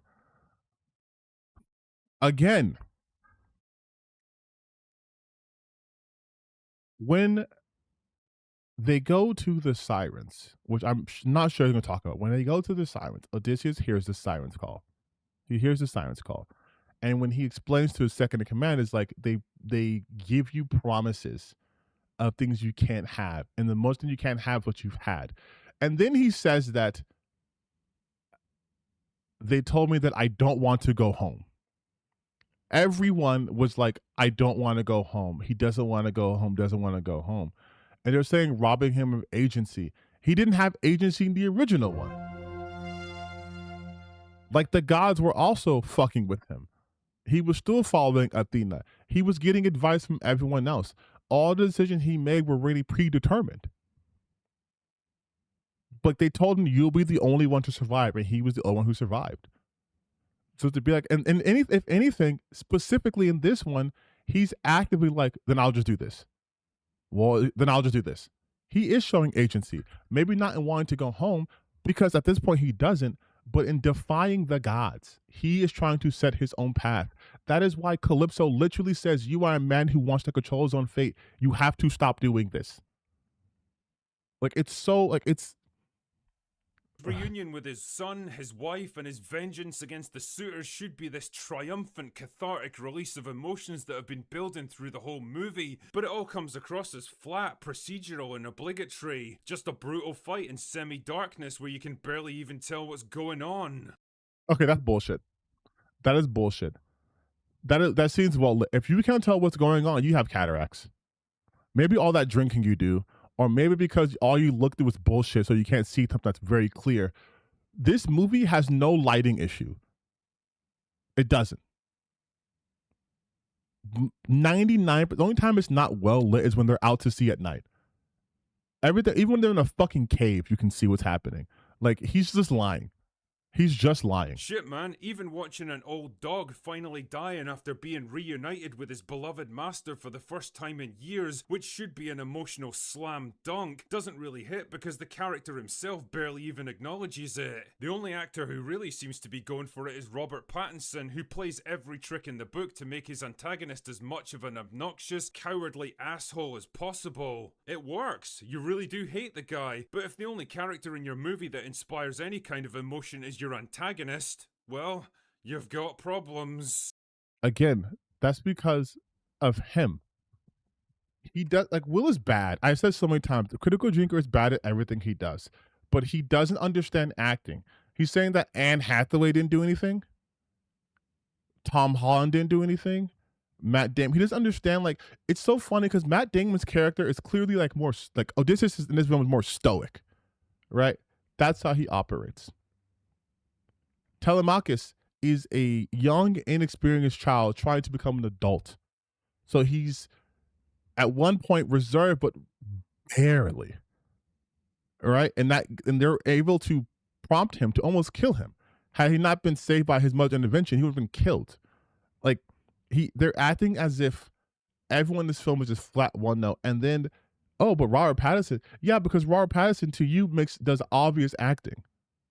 Like, that's what it is. He can't determine the quality of anything. He's not good at this. Another problem here is the dialogue, not just the jarring use of American accents and modern slang, swear words and terminology, but how fucking on the nose and clumsy it is. 10 years on this fucking beach. Let's go home. Come on, Chris, you're fucking better than this, man. What was so wrong about that? First and foremost, again, you are clearly not understanding this movie. So it would have been way harder for you, Drinker, if they were using more purple prose and what have you. But what is so wrong about this? On the nose and clumsy it is. 10 years on this fucking beach. Let's go home.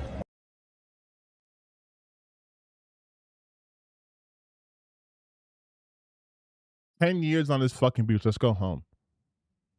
You've never said anything like this. You've never been like, God, we've been at this place for fucking hours. Can we leave? I've been doing this shit for 10 hours. I'm tired. Like, yeah. Okay. And also, it's for the audience. It's for the audience to know how long they've been there for. Like, that's what the people on the set of his movie said. I'll at least give Nolan props for using practical effects. But you see how dark this scene is and see everything's visible? He's trying to say basically, this is unwatchable because the end of the movie was actually more well lit than this. And he's saying that you can barely see what's going on. Like, he's just lying. As much as possible and shooting in real locations. That kind of shit really is a vanishing art, and it's nice to see that level of dedication and commitment in modern Hollywood. I mean, I'm not entirely sure where he did his location shooting, but it doesn't look or feel anything like the Eastern Mediterranean, where it's meant to be set. With the washed out colours, overcast grey skies and bleak windswept hillsides, it looks more like Scotland in November. And I guess that really sums up the overall tone of this film. Bleak, dull, muted and relentlessly dour. An adventure without spirit. A hero's journey without a hero. An epic saga without any sense of scale and grandeur. Okay, so lies. Also, does he not know what cinematography is? You don't think maybe there's a reason why the film looks this way? Because you want to know when they're super bright and cheerful? When they're talking about his past. And at the end of the movie. Almost as if It's almost as if in this visual medium, they are using that to their advantage to illustrate how the character is feeling in the moment and how brighter times show a brighter environment and how the more dour times are more dour. If this shit looked like One Piece 24/7, do you think it really drive home the fact that he's on this journey to go home and that he's dealing with the trauma of the actions he's committed? Like this isn't some sort of like, let's go on an adventure. Yay, it's adventure time. This is my really bad, terrible, not good day stretched over 10 years. Like why? And how in one instance he's saying this doesn't deal like the grandeur of things, and then he's complaining that these environments don't look anywhere like ancient Greece, as if he's been there. It doesn't look like the Mediterranean. Oh, were you there during this time period? Were you in, at this point, Mycenaean Greece when this happened? Do you know what it looked like there? Did they not have fog back then?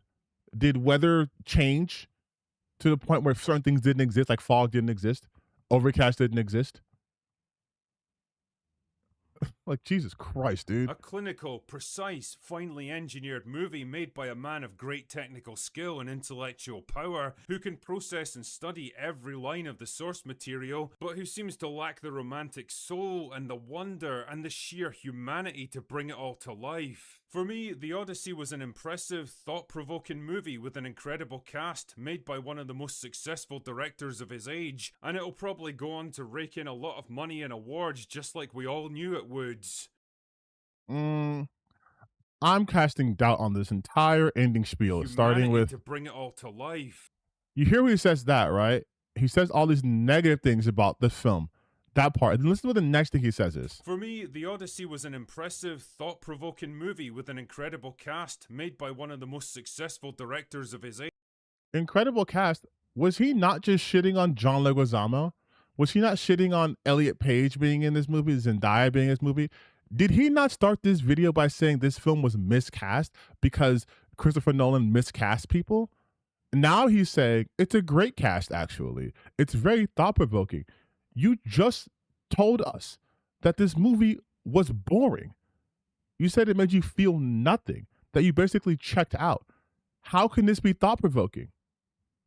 And it'll probably go on to rake in a lot of money and awards just like we all knew it would. But ultimately, it's a movie I'll probably never watch or even think about again. Thoughtful film with great casting from a great director. I will never watch it or think about it again. But it's a very thoughtful movie. Really great film. But I will never look at this movie again. Oh, critical drinker. I've missed your consistency. And that really is the most damning indictment of all. What can you say about this? What can you actually say about this? And of course the comments are going to be like, he was right. Zendaya, Pedro Pascal, Zendaya. I had no idea. My mom had a xenomorph spine on the back of his Batman helmet. First off, his helmet was sick. His helmet was sick, dude. Like, Zendaya. Like, it's so, like, they're so coping. Does he love it? He doesn't have, this is a man without any convictions. So he's just going to say whatever his audience wants to hear, but try to keep enough credibility as a critic. But he's a dog shit critic. He gave you no actual criticism of the film, of the story, of anything like that, because he barely told you what the story was. Like, this is not a review. I'm sorry. That's not how you review a piece of media. You can't just be like imagine if I was talking about, what else did I see? Okay, I saw He-Man today, right? I can do a review of He-Man. I could talk about it from a technical standpoint, the filmography, the acting, how the story went. He tells you nothing. He doesn't talk about how the film was shot. He doesn't talk about the actual acting. He just says that the dialogue doesn't talk about any standout performances besides Robert Pattinson, but there were other obvious performances that stood out. He doesn't talk about. He mentioned Tom Holland's character 0%. So he didn't talk about how the suitors were acting. To say, oh, this film had no catharsis at the end. What are you talking about? I saw people in my theater after, again, we were being jostled because we were actually on the boat because I saw it in 4DX, literally clapping when he starts to slime them all out. Like, he's not a good critic, man. And I'm fine if you don't like a film, but holy shit, back your stuff up. He said nothing for 12 minutes because he has nothing to say. He just poorly recapped the film and then spent time talking about Elliot Page's Zendaya. But then says this is a great film, but I'll never watch it again. I won't think about it again, but it's very thought-provoking. I'd watch this movie again tomorrow. It's just, it's. But this is what happens. This is what happens when you are beholden to an audience that is toxic. No matter what you do, you're going to stay in that toxicity. Yeah, he was struggling to find a way to hate the film, but can't because the film was made for idiots like him. He's trying to hate this movie, but it's everything they've always said they wanted, right? Who's the protagonist of this movie? A buff white dude, a cis hetero white dude who wants to get home to his hot wife, but he gets to bang hot girls on the way back. That's what they said they wanted. They're tired of girl bosses. Ain't no girl bosses here. They're tired of the modern agenda. There's no modern agenda here. They didn't make Odysseus bisexual. There's no one who's being queer or anything like that, which ironically would be more accurate to the time period, but they have to hate this movie. They have to, because conservatives don't like shit. The movie they're championing, mind you, was fucking Citizen Vigilante. It was Citizen Vigilante. That is the movie that they were trying to convince us was peak cinema because of a message. But when they get peak white dude cinema, they're like, we can't like it. We can't like it because Lupita Nyong'o, which, by the way, notice how he didn't even talk about her character. He didn't talk about Clytemnestra. He didn't talk about Helen. He just said they're barely in the movie, which only strengthens my stance. Look how hard all of these losers were going against her. Look how hard these losers were all about attacking her, the trailers, all this shit, right? Like, oh, the movie's bad, and she's terrible. They're race swapping. We're tired of race swapping. It's so woke. It's so terrible. It's this and that. Without even watching the fucking movie, all that hoopla, all that complaining, all that, and she was in the movie for 5 minutes. And so now what they're saying, she's shit. Well, shit. Like, look at this. I just typed in Odyssey Lupita. Lupita Nyong'o just pissed off the Odyssey fans big time. Lupita, what the hell are you doing? Nolan's Odyssey backlash. Lupita Nyong'o goes viral for a horrible take on the Odyssey. Odyssey star Lupita Nyong'o's lecture Homer for not featuring enough women. Jezebel again. Racist casting. Perfect cast. Racist casting. Oh my God, read the room, Lupita. They're doing it again. All of this shit, all of this animus, all of this anger, all of this for a character that was in the movie for like fucking 5 minutes total. Like, this is what I'm talking about. They go so insane over this because it's an easy hit. Oh, I can be racist and I can say I'm just doing it under the guise of historical accuracy. Hell yeah. Let me hit that racism button over and over and over and over and over and over and over and over. and over and over again. Worst film adaptation ever made. Who did we have? Elliot Page, Lupita, and Travis Scott. Because he said, where are the niggas? I'm putting them in this thumbnail. Got to have a trans person. Put them in this thumbnail too. When these people combined have 10 minutes of screen time. 10 minutes in a 3-hour movie. But of course, they didn't know that because the movie wasn't out. But a normal person, like yours truly, wouldn't dedicate multiple videos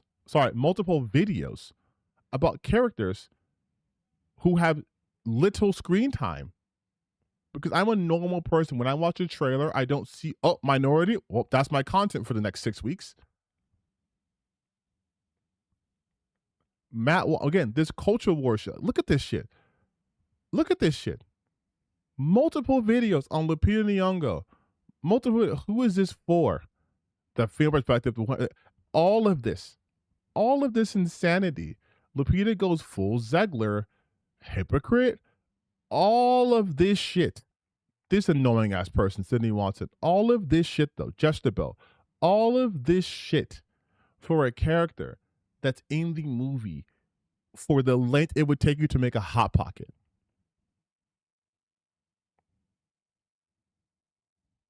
This is why I tell you these people are miserable losers. They need outrage. They need it.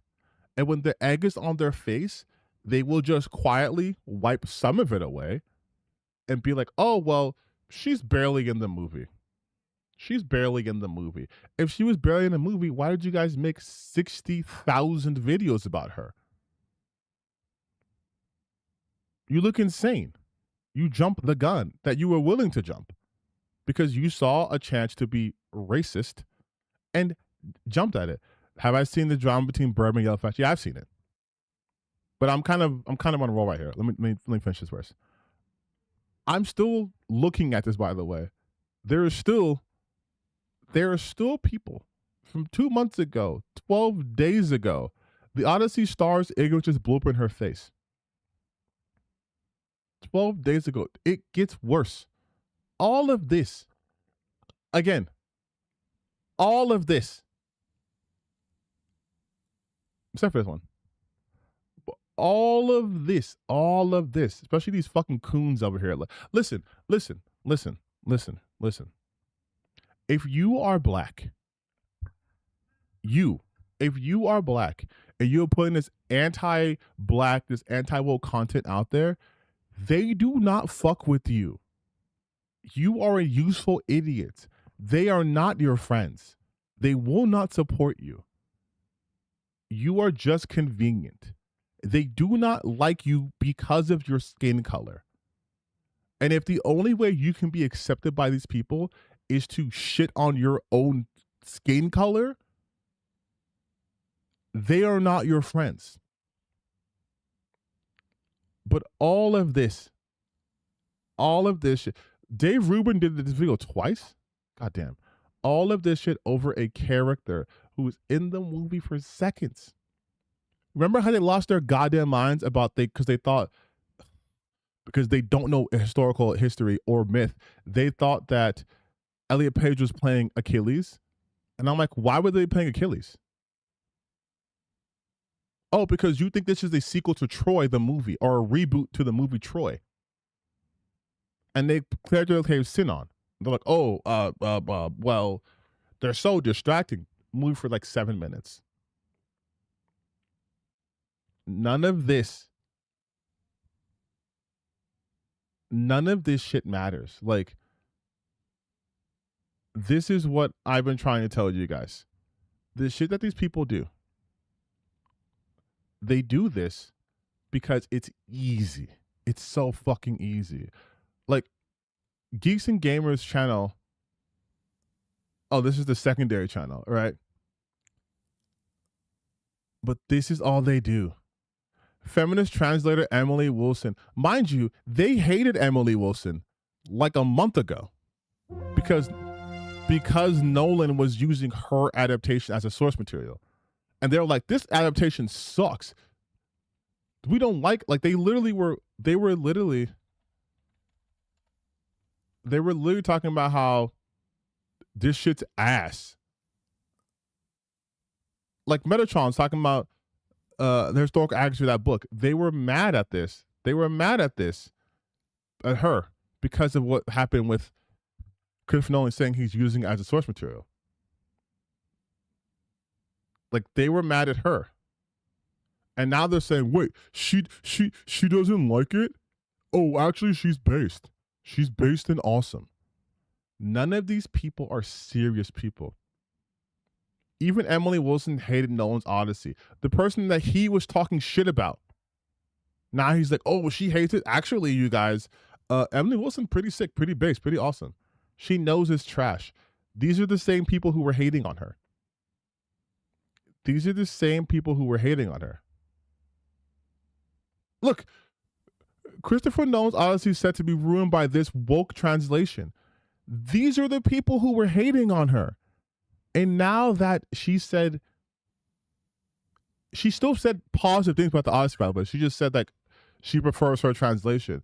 And they're like, see,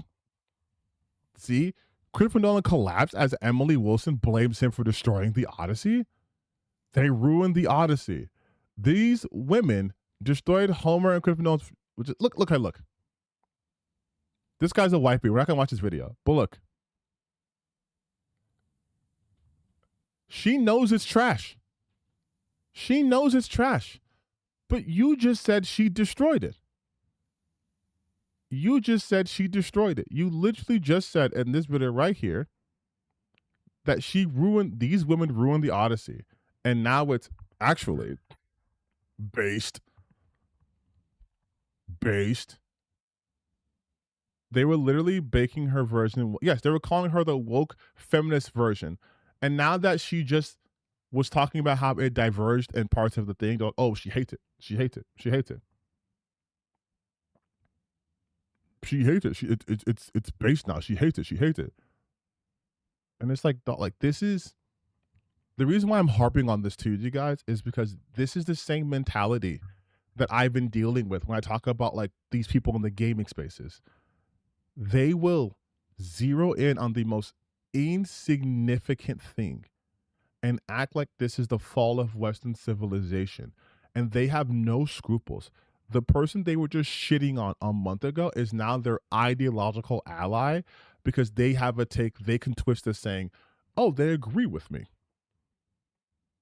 They agree with me. I love how every single anti-woke channel has the same style thumbnail. I know. They have no originality. They have no originality. Everything is literally just AI. AI dog shit and then yellow text, black background. Like, it's so... And then again, the people talking about the Odyssey or the Iliad, I'm like, I don't think you know anything about Greek mythology. Like, at all. And one of those people, I believe, to fall in that category, is Elon Musk. Because I don't know if you guys are familiar with this man. You might have heard of this character. His name is Elon Musk. Pretty, like, I would say well-known guy. And because the outrage around the Odyssey was so manufactured that, of course, he jumps in on it. Elon Musk says Grok will make an AI Odyssey film that is historically accurate by the end of the year. Historically accurate Odyssey film. From a piece of fiction. Never happened. Historically accurate, though. Elon Musk has finally broken his silence on the Odyssey. Well, at least Christopher Nolan's Epic was released and started breaking various box office records. The tech mogul and recently crowned... Jesus Christ, stop glazing him. Wrote on Twitter that Grok Imagine would make a historically accurate full-length feature version of Homer's ancient Greek poem. He noted that his AI, The Odyssey, would be ready by the end of 2026, just in time for award season. Before this year ends, Grok Image will make full-length movie of The Odyssey that's historically accurate and true to the art of Homer. He wrote, together with an AI-generated 3-minute short of The Odyssey posted by an X user. All right, let's see. Let's see how this works. Shall we? I must. Let's see how this is shaping up to be. I must go. The sea will take you from me. This bitch is acting like fucking. You know who's Jack? You know who this is? Wait. You know who they based their acting off of, the model?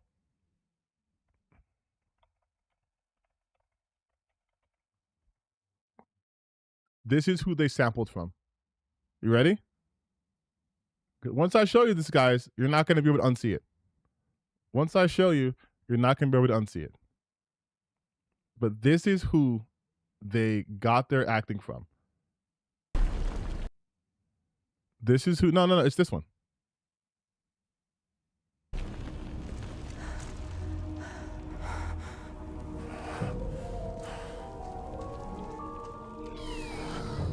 Kal-El, no. This is the acting. They took 1,000 hours of watching Gal Gadot act and deliver this masterful line. Right here, baby. Kal-El, no. Now that you see that, let's play it back. Did the guy who made Orc City write this? Choi Feld. We killed everything. That's a normal sentence. Everything prior to him landing on Calypso's island. He just says 9 days adrift. We're not going to talk about Cersei. We're not going to talk about opening the bag of wind and getting blown the wrong direction. We're not going to talk about Scylla or Charybdis, Polyphemus. Just straight to 9 days adrift. Okay. Till I dream of home. Gods, let me go. Send him home.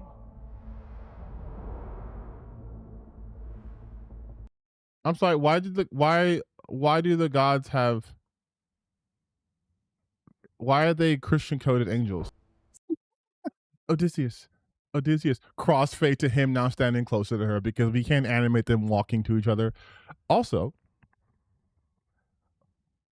is his version of the Odyssey just skip everything and just stay on the island with Calypso?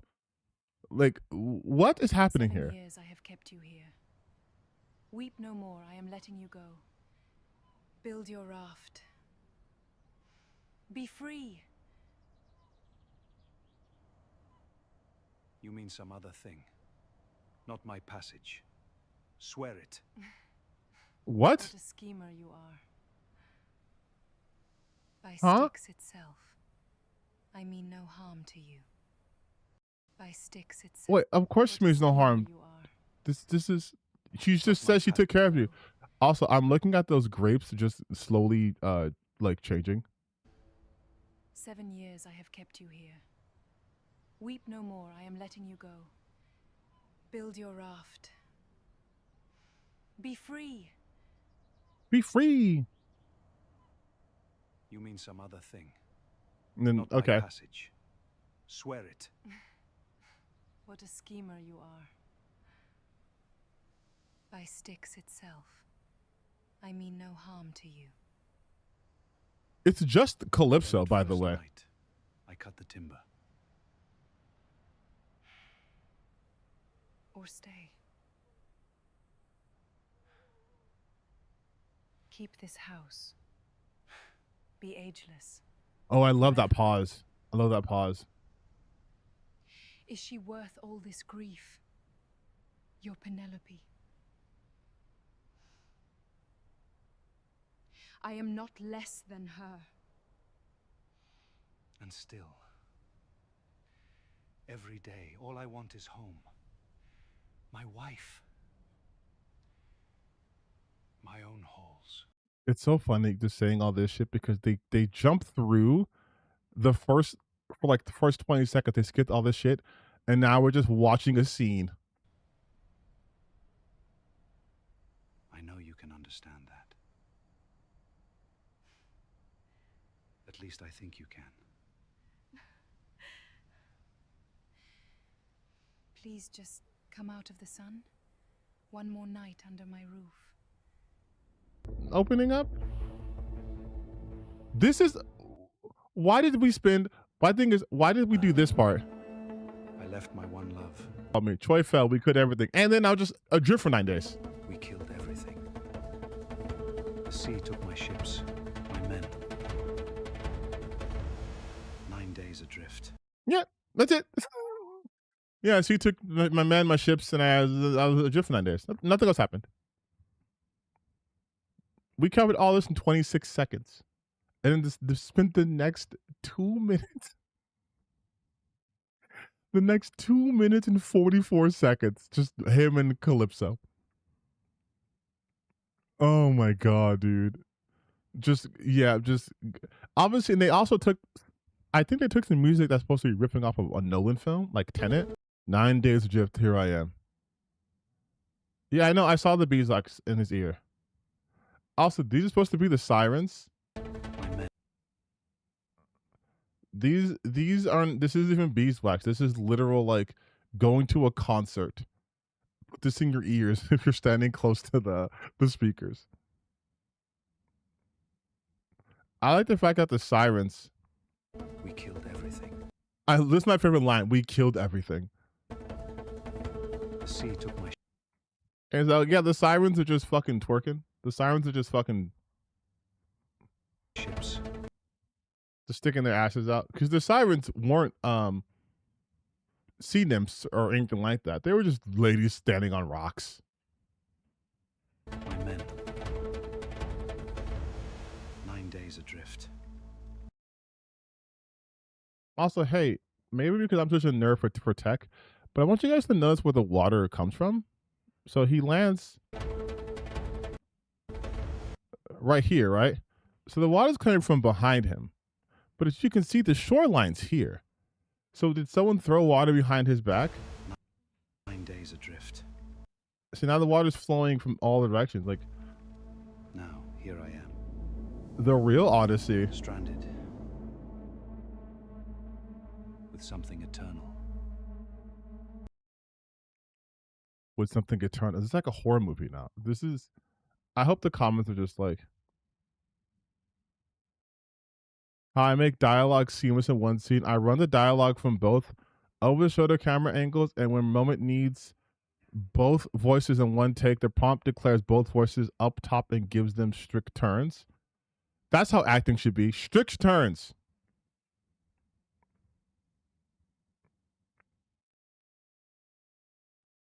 Exactly. You're never going to reach this. You're never going to have this. You're not going to have these moments. Can I play this? These beggars out of here. But you're not going to have this in an AI-driven. Better than Nolan's version and more historically accurate. But you're never going to have scenes like this in an AI-generated film. You're just not. So for him to be like, Grok's going to do this. By the way, there's another clip I saw. This one right here. Amazing scene from the Odyssey Recreated AI. The monster is speared in eye and looks incredible. So the monster is speared in eye. You ready?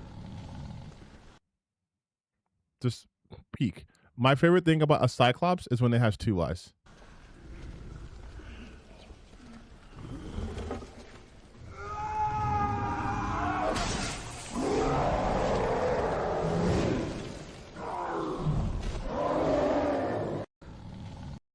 Great. My favorite Cyclopses have two eyes. And also, I like how it's just like generic big person. Cyclops. Oh, man. It's just, I love this so much. There's just so much stupidity. There's just so much stupidity. All of this brain breaking over the Odyssey. Over the Odyssey. All of this is over the Odyssey because people thought it's going to do bad. They needed to do bad. It isn't doing bad. So they're like, oh well, I'm gonna have a more accurate film. Here's my Biclops. Here's my spearing. Here's my version of this actually. Like, this is so fucking stupid. I don't understand what possesses anybody to do this. Like, if there was something to be wrong about, that's it. If you were to tell me one thing no one would ever guess would be terrible, I would say, oh, a Nolan film. Like, nope. This is gonna be bad. This is the film you think is going to do bad. This is the movie that was sold out a year ago. Like, the movie was sold out a year ago. I cannot stress this enough. The movie sold out a year ago. There is no, in certain countries, there's no opening to watch it in IMAX for like a year. Like, I'm not even kidding. The movie is it gets sold out.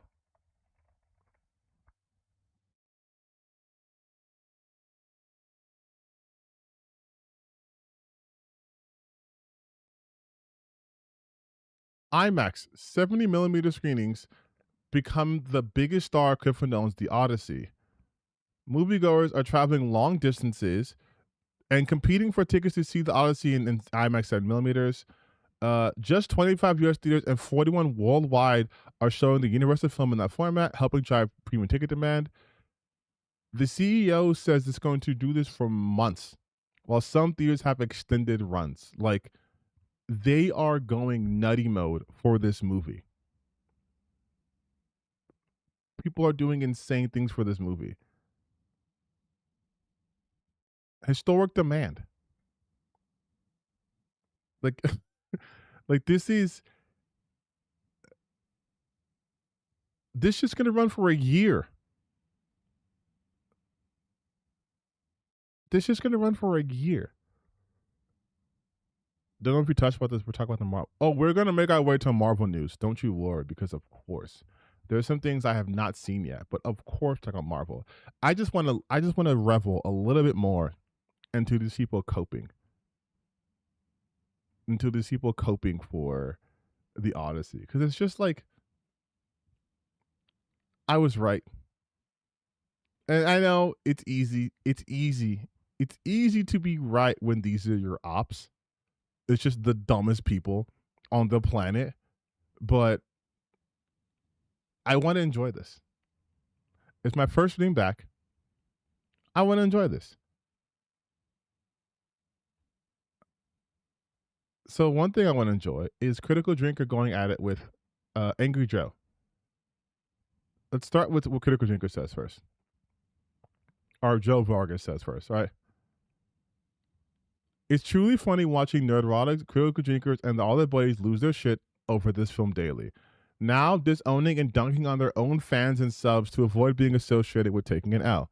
Y'all were embarrassed by Nolan. Time to move on to whining about the next woke film that'll actually fail for other reasons that elude you. That'll work better than throwing fans under the bus.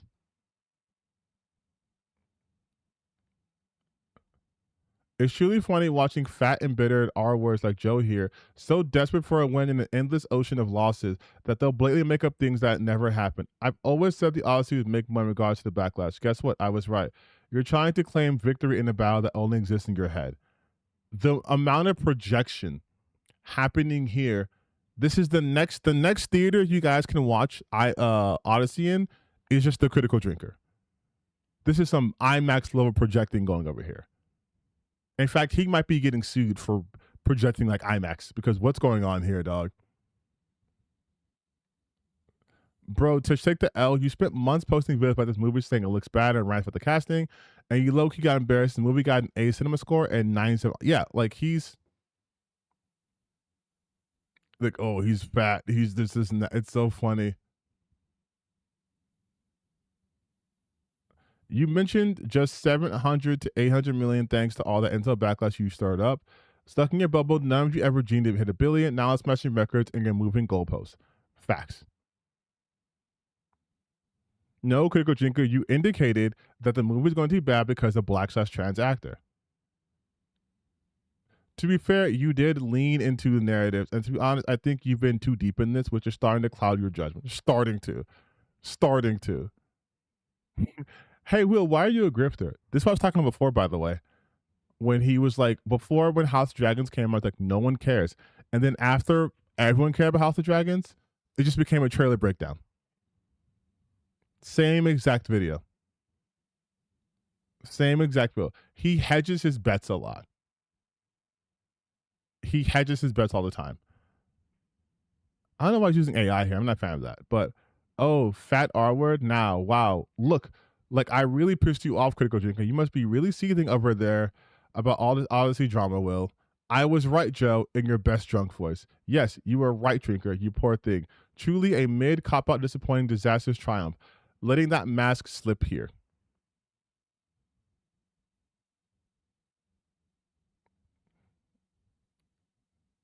So they're big mad about the Odyssey success, not to mention Big Desperate. Their go woke, go broke mantra just gets shit on and they can't stand it. It's never been go woke, go broke. That's never been a thing. And that's what I find the most hilarious. They thought just by rhyming something together that it created this reality in which only the movies that do bad are woke and all the movies that do good, actually not woke. Actually super based. And it's like, no, you guys are just so completely pathetic. And it's so funny seeing bigger creators shit on these guys. So it's not just me. But, oh, God, it feels so good. It feels so good. But all right, I think we spent enough. We spent over an hour and a half just dunking on these losers, which I could do literally all day. But there are some non-Odyssey things I wanted to talk about. Starting with, I guess, Marvel news. I don't know if y'all heard. But there's a new Black Panther. There is a new Black Panther.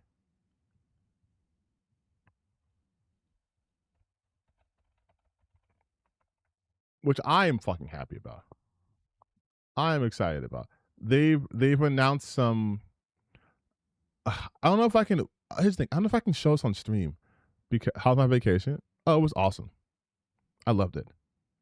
I just don't know if I can show English on stream because this isn't like official, right? I don't want to get like sued.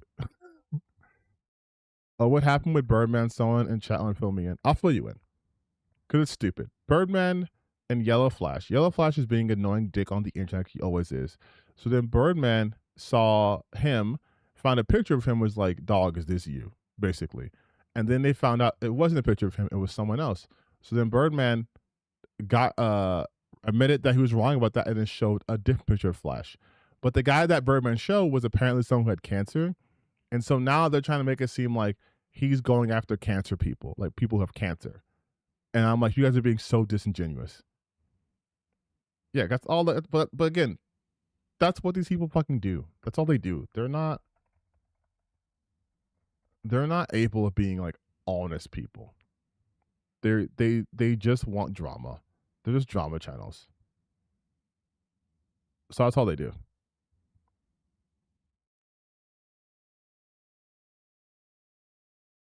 But also, speaking of Yellow Flash, again, he was also one of these people who was all about the Odyssey being terrible. Look at this. 12 days ago, woke media exposed as total hypocrite over the Odyssey. So boring. Brutal earlier views of the Odyssey goes viral. An overhyped mess. Nolan flop? ? Angry Joe crashes out over the Odyssey. Debate me. Angry Joe crashes out as neurotic Critical refused to melt down over the Odyssey. Angry Joe still crying about the Odyssey. As if this is newsworthy.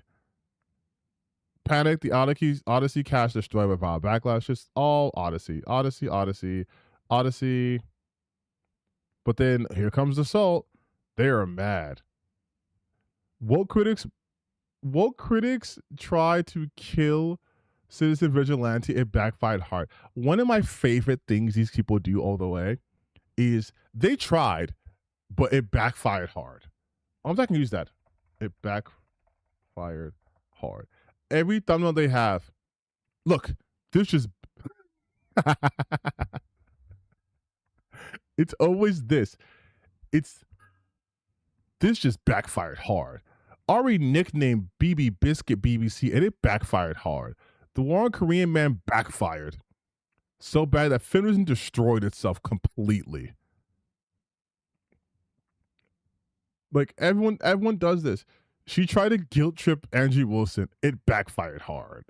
He tried to trick me. It backfired hard. Like it's and like 90% of them is like grifters. Like it's so fucking it's the same thing. It backfired hard. It's always they tried X. It backfired hard. It's so funny. She thought the voice would make her rich. It backfired hard. She wanted to expose the double standard. It backfired hard. White people tried to use ChatGPT to shape. It backfired hard. Like it's just I don't know why this is the go-to.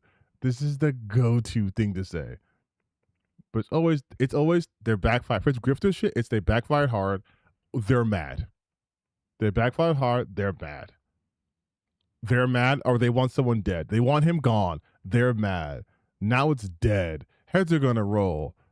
Fucking Brown found out. They're mad. It's bad. They're mad. They hate him. Let it burn. They won't stop. It's always they. It just got worse. That's all they fucking do. And they have to upload like 60 times a day.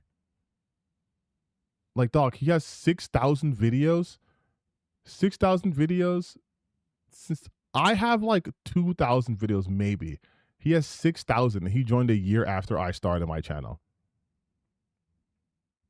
They want him gone. They hate him. You know who else does this shit a lot? Endymion. Endymion does this shit all the time. Look at that. They lost big.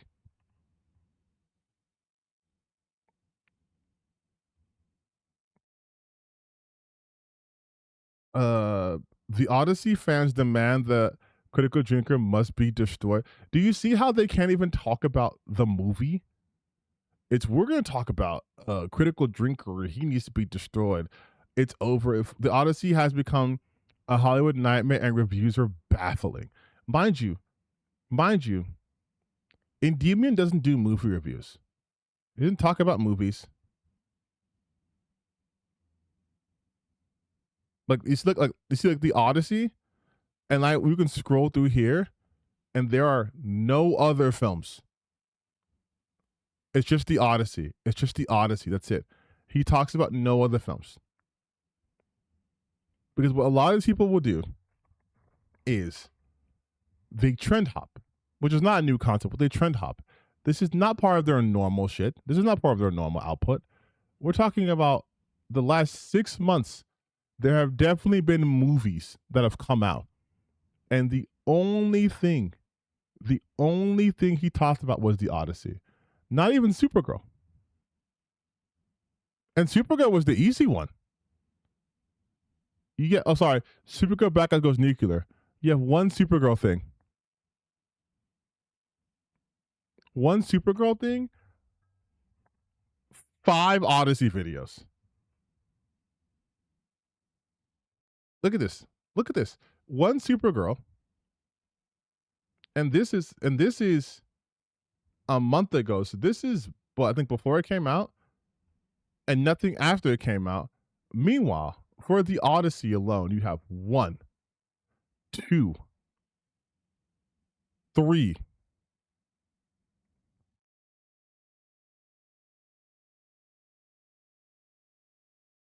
Where is it? 3, 4. Within the month, mind you. 5, 6.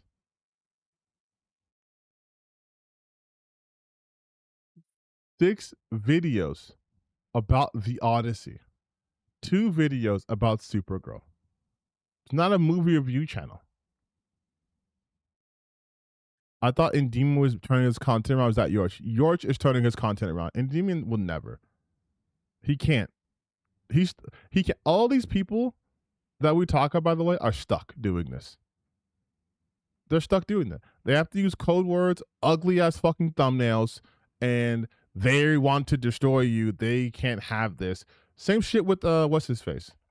Legendary Drops, right? He does the same exact thing. It's they don't want you. They lost it all. They're losing it. They're growing broke. They tried to stop it. They ruined it. Not ready for this. It's finally over. They want more. They are lying. They're scared.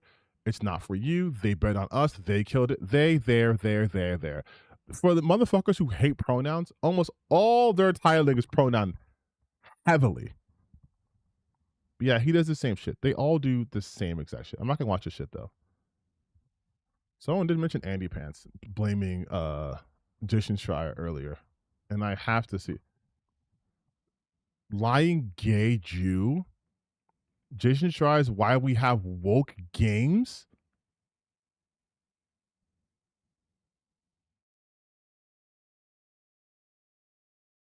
Huh? Does Jason Schreier make video games?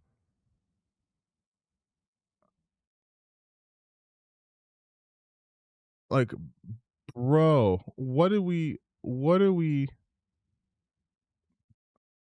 is this because no one watches his podcast? Is this why he's doing this? Because no one watches his podcast with his friend? So he has to make up lies like Jason Schreier is.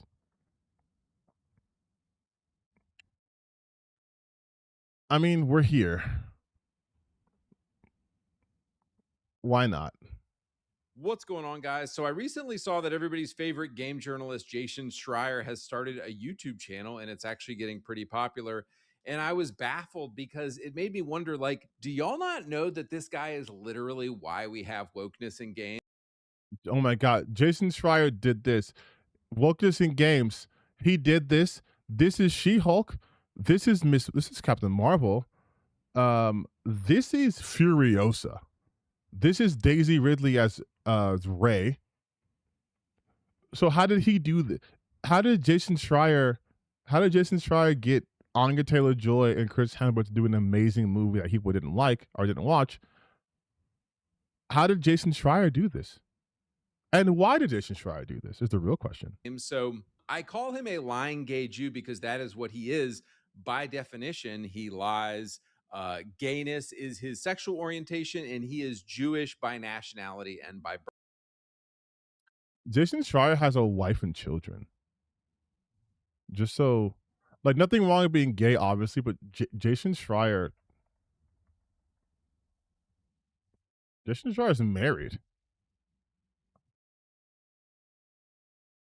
Been married since 2018.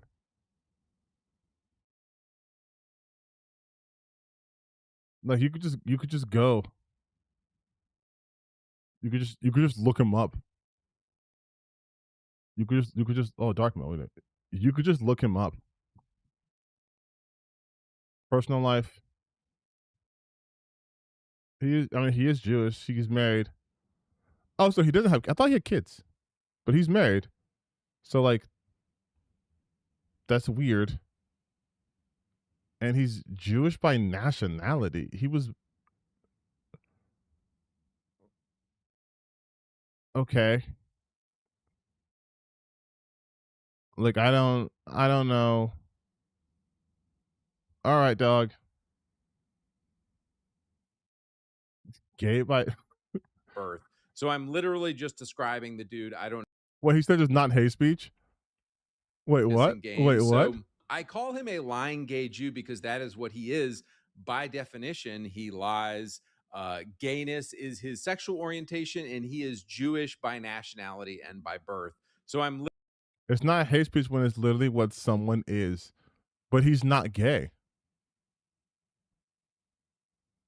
And you're also saying he's a liar, which you cannot prove because he's not lying. So you're a twofer, and him being Jewish has nothing to do with anything. You are literally isolating someone by focusing on immutable traits. Literally just describing the dude. I don't know what else to tell you. So What else to tell you? Jason Schreier is a former worker at Kotaku. He now currently works for Bloomberg as an investigative journalist for gaming. In this video, his past at Kotaku is history of pushing ugly women in games analyzed one of his videos. I love the fact that Andy thinks he can analyze anything. what I want to do in this video is look at some of this guy's past to show you why you cannot trust this guy, why this guy has always railed. My colleague Justin Schreier recently asked Eiji Aonuma, the head of all Zelda games development at Nintendo, about whether he'd ever consider including a playable female character in the series. Oh my God, could you imagine wanting to include a playable female character in The Legend of Zelda? Oh man, it's not like Nintendo's never done that before. There's definitely not been Zelda games where Zelda's a playable character. No siree. No siree. Against gamers. He's always been anti-gamer. He's always been pro ugly women in games. And I want to analyze one of his recent videos where he just straight up lies about several things that he said. So let's go through everything. Also, this new format that Andy's been doing for his videos is so garbage. Like, this is someone who just doesn't care about quality. It just doesn't. This is the same format he uses for his podcast, by the way.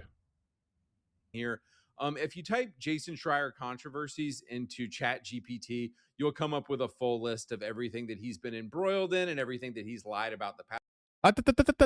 Can we look at what it says here? You want to see the controversies? I'm not use ChatGPT. The controversies, Jason, I'll read it to you guys because you can't read it. Jason Schreier is one of the most prominent investigative journalists covering the video game industry. His reporting has broken major stories about studios like Bungie, BioWare, Rockstar, Blizzard, Ubisoft, and Xbox. But his prominence has also made him one of the industry's most polarizing figures. Here are the controversies most commonly associated with him. Reporting on crunch culture. This is what made Schreier famous. Beginning in mid-2010s, he published investigations into long hours and crunch at studios such as Rockstar, Naughty Dog, BioWare, and CD Projekt Red. This is the controversies attached to him. Of everything that he's been embroiled in and everything that he's lied about the past couple years. But I want to start with this article he wrote for Kotaku in 2013 where he said, game developers really need to stop letting... Also, what he likes to do is whenever he's talking with someone, like he likes to do like, hey, this voice. He's gonna be like, game developers really need to stop letting teenage boys design their characters. Teenage boys design their characters. And then he said this, as you can see, The Sorceress was designed by a 14-year-old boy. Perhaps game development studios should stop hiring teenagers. At least they're cheap, I guess. Guys, again, this is what happens when you listen to a gay man for your... It's so funny to me because Andy's like 44 years old doing this. And I'm like, your entire thing is he's like, oh, I'm Christian, I love God and whatever. But he's one of those Christians where he just uses the Bible as a bludgeoning tool against his ideological opponents. But his commentary has nothing to do with the character design. This is obviously a very horny design. This would appeal to teenage boys. That's what he's saying. But he goes, oh, but you see, he's gay. And you can't let gay people into things because they're gay it up. Studios should stop hiring teenagers. At least they're cheap, I guess. Guys, again, this is what happens when you listen to a gay man for your video game reporting. They can't be trusted. And yeah, in response, they can't be trusted. And yeah. I'm not homophobic or bigoted or anything. I'm just saying gay guys can't be trusted in reporting. To some of the backlash that he got for this article, he then said this, why complain? Because it's embarrassing. Because I wouldn't want to be seen playing it in public. Because I love Japanese games and Japanese RPGs, and I don't want them to perpetuate the ugly random picture boys club mentality that has pervaded gaming for almost 3 decades now. Yeah, guys, this dude is a leftist. He is a leftist lib cuck, and he has been against us, and he hates us. yeah, don't ever listen to anything this guy says. Okay. Well, that's the video then, right? You said don't listen to anything this guy ever said 2 minutes into your video. So why are we still doing this? And this was some shots from the game here. He also said on Twitter, this is back in 2020 when Cyberpunk came out, spoke to CD Projekt Red boss Marcin Owinski this week about Cyberpunk crunch, controversies over transgender issues, GOG layoffs, and a bunch of other things. So like normal reporter stuff? Just like normal reporter stuff, right? Just normal shit, just normal stuff, Andy? Yeah, this guy, guys, in case y'all are wondering why. Oh, I love this schizo fucking 2013, Kotaku, IGN, Jason Schreier, Pride Flag, and Nils Sarkeesian. That leads to this. In case y'all are wondering why games are just dog shit, they're full of ugly women, they have terrible gameplay, and like nobody wants to buy video games right now. My favorite video game, Furiosa. It is because of the seeds that were planted for 10 years by Kotaku. 2013 game journalists created this shit. This is so funny to me. These people act as if games journalists have significant power or they've ever had significant power. No, these multi-billion-dollar companies who create these games, they are not beholden to stockholders, investors, even their consumer base, which would technically also be game journalists. No. They are making all these games just for IGN and Kotaku. That's it. That's their whole demographic. All those guys they have in their research and development departments, they just focus on market trends, specifically on what Kotaku writers are playing and what they're saying. That's it. Also, he says people aren't playing these games. Just to give you a reference, you can probably see from his angle, but I'll go back a little bit. This is Aloy, one of PlayStation's most successful new IPs. Is her franchise. This is Mary Jane in the successful Marvel Spider-Man series. This is Atsu from the successful Ghost of Tsushima series, including Ghost of Yotei. This is Hazel Flood from the award-winning South of Midnight. This is not a video game character. This is just Deborah Wilson. This is Furiosa. This is from Uncharted. This is from God of War Lawfare, which will be a success. Prey was a success. The Witcher is a successful series. This is a series from Witcher 4. This is, I believe, with Call of Duty. She-Hulk was a success of Disney Plus show. Captain Marvel made $1 billion fucking dollars. All of these, this is from Last of Us Part 2. All of these that are games that have come out have all been successes. They have all been successes. Some of them being $1 billion successes. This is hilarious to me. Nobody wants to buy video games right now. It is because of the seeds that were planted for 10 years by Kotaku, by IGN, by Jason Schreier, by Anita Sarkeesian, and all these people, dude. This is directly related to all of this. These people have poisoned the well. They've been ruining the video game industry forever. One of his more embarrassing takes, though, was what Jason Shred about Dragon Age Veilguard in Jason Shred 2024 when that game came out. So as we know, the game was a $400 million flop. It had this. Yeah. What did he say? Nobody played What did he say? it. As you can see from this chart here, Dragon Age is a huge franchise and it lost $6 billion for EA. That's not true, but okay. But the funny thing about Jason Schreier was he had a tweet. So it looked like maybe Veilguard was going to do good at first, and so Jason tweeted this. He said, "Go woke, go top the charts," because I assumed the game looked like it was going to do good at first, but then he deleted that tweet, of course, and then a couple days later he posted this: "New EA is slashing its forecast." Interesting. So here's what's happening here, right? All-time peak, almost 90,000. He reported it at 54,000. At one point, it was the top of the charts. So that's true. This is what I love about these losers. They will take any moment. But see, but the game ended up not. Also, this is just on Steam. Steam charts is such a terrible metric. It's such a terrible metric to measure a single player game, but it was one of the best selling games on Steam. That's just on Steam. Like, they always bring up Velgard. They'll bring up Velgard. They'll probably bring up Concord or something like that too. But let me just look at something real quick. Dragon Age, the Velgard,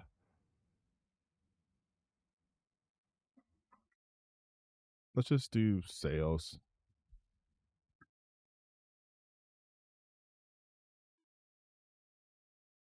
Uh-huh.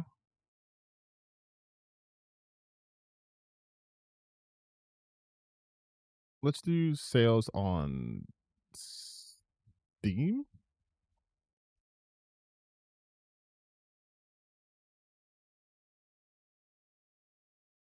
Biggest BioWare PC launch on the platform underperforming.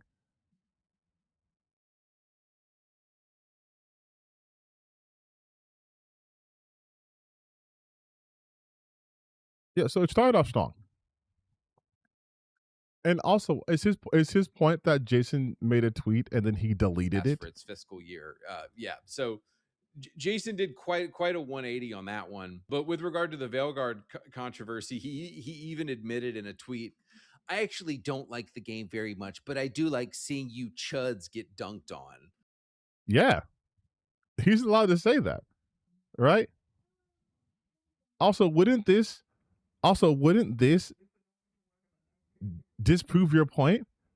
He wasn't a Dragon Age fan. And you said that he's the reason why these games came out, but he's not a fan of it. I wanted to own the chuds. Yeah, guys. So that's not what he said. That's not what he said at all. He said, I don't like the game very much, but I do like seeing you chuds get dunked on. We all love seeing you chuds get dunked on. I personally like doing the dunking. I wouldn't. This dude for 30 or 40 years now of his entire pathetic life. 40 years? Has been railing against gamers and railing against the chuds. So I would never believe a word that comes out of. Also, does Andy understand that chuds is a negative thing? Like him saying that, oh, he's railing against the chuds. Yes. No one likes you guys. He's against gamers and he's against Nazis, and I just think he's bad. It's like, I'm sorry, back that up a bit. Why are you associating yourself with being a Nazi? Why are you associating yourself with being a chud, Andy? No one likes you. This guy's mouth. And finally, for a very long time, he has been writing thousands of articles about crunch culture. Can we just zero in on the fact that he says, if you don't like crunch, quit. Andy has never worked a day in his life if this is his mentality. Hey, if you don't like working 60, 70, 80-hour weeks, just quit your job. Don't be a little pussy. Dog, they're video games. Time, he has been writing thousands of articles about crunch culture. He started back in 2018 when Red Dead 2 came out. Here's an article from 2017 that he wrote. Video games are destroying the people who make them. And guys, need I remind you that Call of Duty 4 and Halo 3 had some of the most notorious crunch ever in video game studios. Oh my God, there's no way. Oh my God, there's no way. Oh my God, there's no way. There's no way. He is going to try to rationalize this with saying, but I got good game. Me no care. Me no care if you no see kids. Me no care if you no go home. If you suffer. Me no care if studio fire you. Cause me get good game. Me get Halo 3. Me get Call of Duty. Me no care. Me no consider conditions of working for people who make game.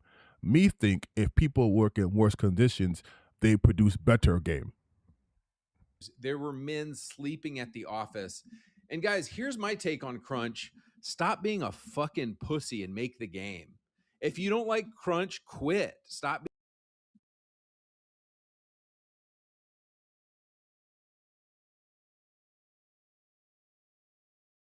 Yeah, dog. Good games can only be made if people are literally sleeping at their desks. That's how that works. When people are in an environment that's super stressful, that's when the best things happen. That's why people don't go on vacation, because vacation actually bad, too calm. They need to make sure that their livelihood is consistently on the line. That's the only way I can make game. Oh, me Andy, me think game only good if developers miserable. Developer no make it to kids' birth. Good game come out of this.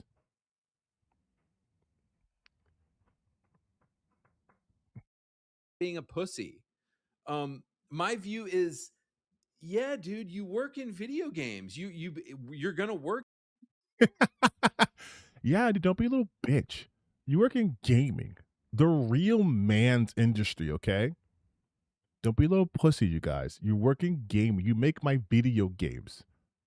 Don't be a little bitch. This is real serious stuff about my games. I'm a real gamer. 80 hours a week. You don't get both. You don't get to work in the coolest industry ever and get to go home at 5 p.m.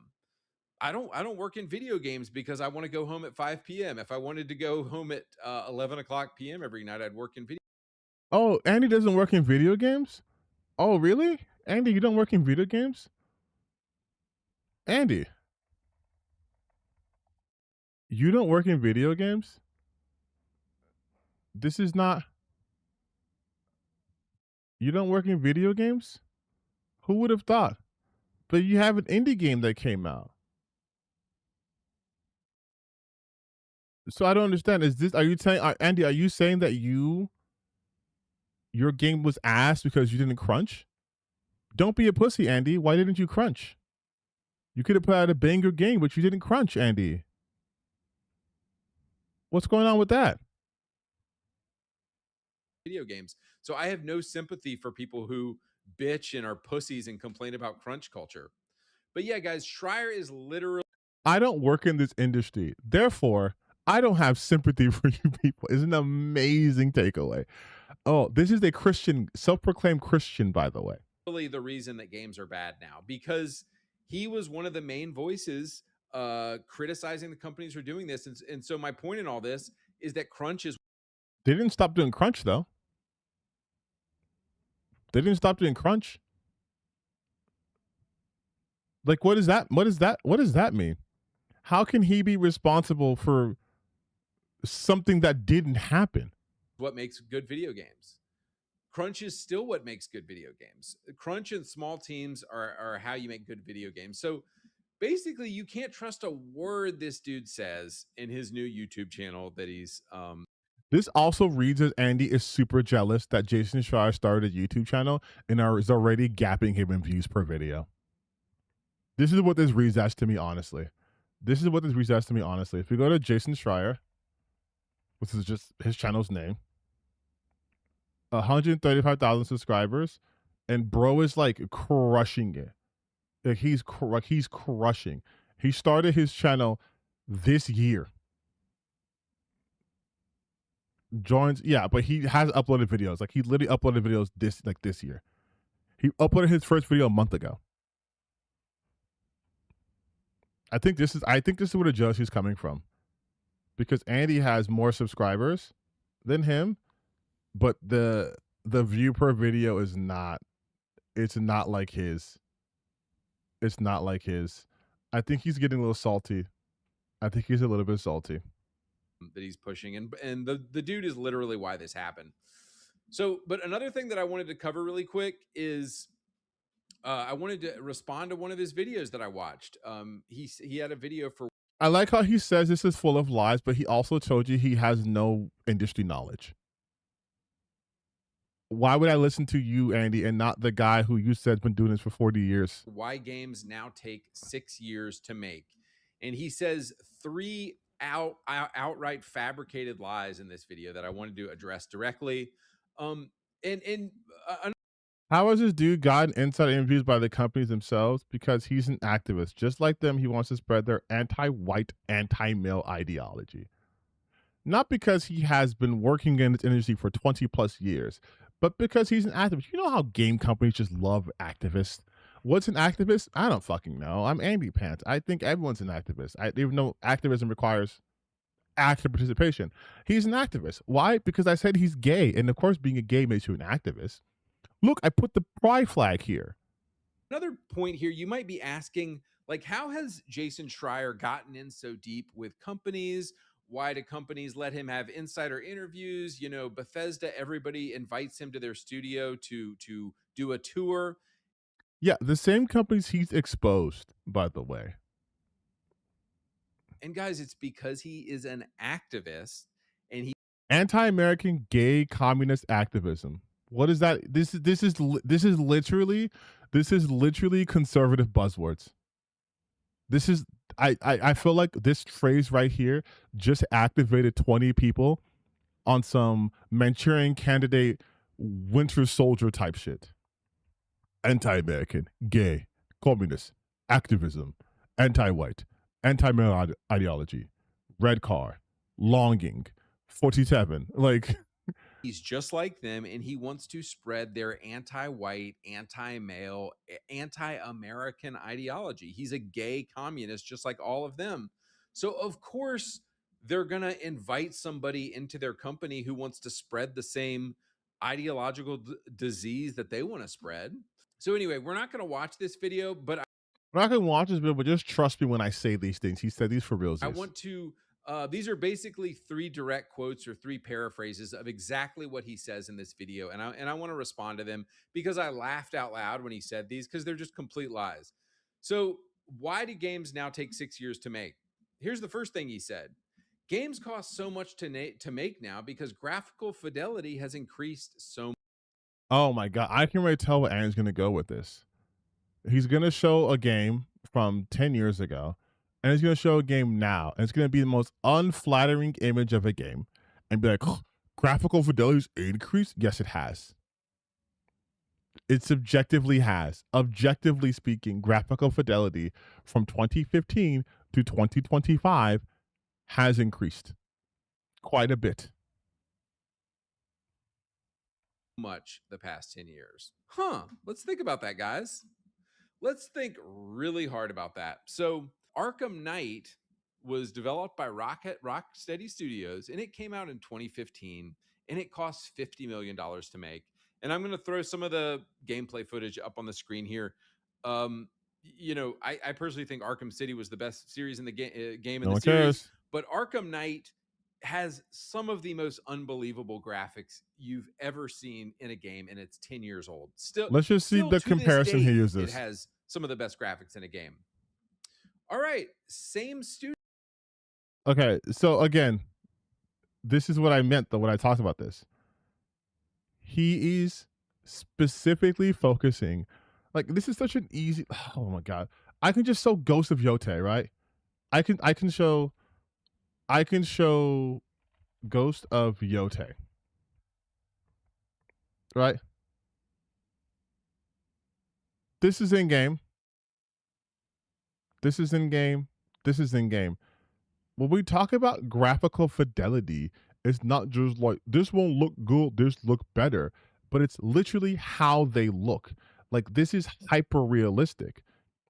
Great art direction, but it's realistic. So these look like real trees. These look like real fucking grass. These are hyper real. As opposed to Suicide Squad Kill the Justice League, which was not going for hyper realism. It's not even like for like. We could sit here all day. We could do Horizon. We could do Resident Evil. We could, like you guys are saying, Indiana Jones. We could do all these things. We can do all these things. But he won't, because that defeats his entire argument. That defeats his entire argument. He didn't say that the reason why Rocksteady games look better because it takes 6 years. He's talking about gaming as a whole. You can obviously cherry pick. But but how come this game that came out in 2016 looks better than this game that come out in 2026? And it's like, this is a game of 2026 made by a developer with 3 people. And then the game you're talking from 2016 is like Final Fantasy. Like, they don't understand anything. This has a very clearly different art direction. Studio. Rocksteady Studios made Suicide Squad 9 years later. Cost $200 million to make. Cost 4 times as much as Dark Knight. Which is also another point that Jason Schreier most likely will make in his video, is the ballooning budgets. Arkham Knight is a single player experience. This was a online looter shooter.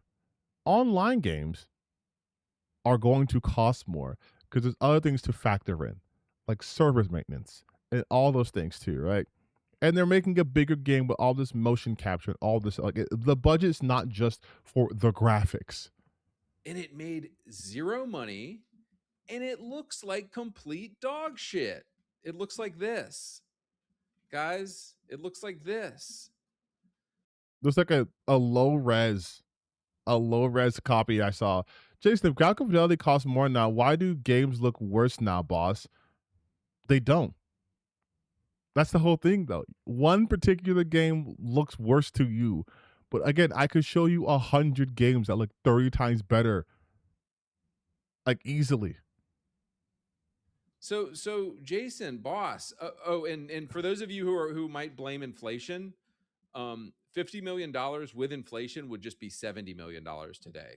That's not how it works. $50 million doesn't turn into $200 million because of inflation.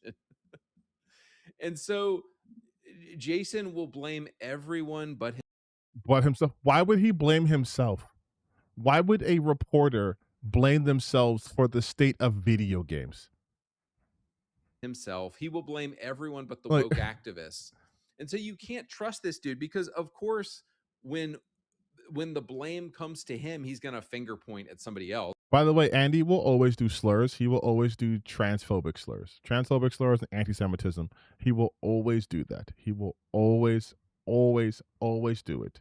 Because all these guys go like, oh, when men were making video games, they're all dudes. Although, ironically, this picture right here is not all dudes. This is clearly a woman. This is a woman right here. And this is a man right here. Like and guys, we're getting down to all slurs: woman, man, man, man, man, man. There's like 7 visible women, and the rest are men. To it now. Here's the real reason. 2015, Rocksteady was all dudes. This is a woman. This is also a woman. And he thinks the entirety of Rocksteady was what? 2, 4, 6. He thinks it was 8 people. He thinks the people who made fucking who made the Arkham series was 8 people. He thinks it was 8 people who was the entire company. 2025, all troons.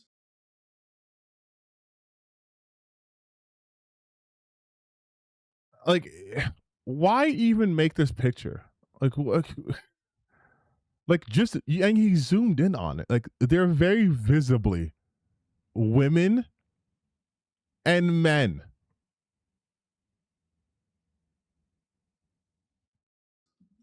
All women, all DEI hires. All women. Oh, DEI hires. There we go. All women and DEI hires. So first he went to say before was they were all white guys and that was good. But now they're not all white guys. It's bad. Does he know what year these pictures came out? No. Listen, this is Andy Pence. I'm going to just confidently say he's lying and that this could be a picture for, this says special effects. This is possibly not even all from Rocksteady. People who couldn't code if their fucking life depended on it. Says the guy who made an AI game full of CSAM with his daughter. Talking about people couldn't code, their life depended on it. Okay, Andy. I personally think that graphics peaked in 2016 And games cost a lot less to make in 2016. So, Jason Schreier, explain that to me. Easy. You said you think gangs peaked in 2016. Prove to me they did. I don't have to. I don't have to explain this. The fact graphics peaked in 2016 is not true. It's not true, right? Like that's just something you just said that. I could say literally anything. Doesn't make it fucking true.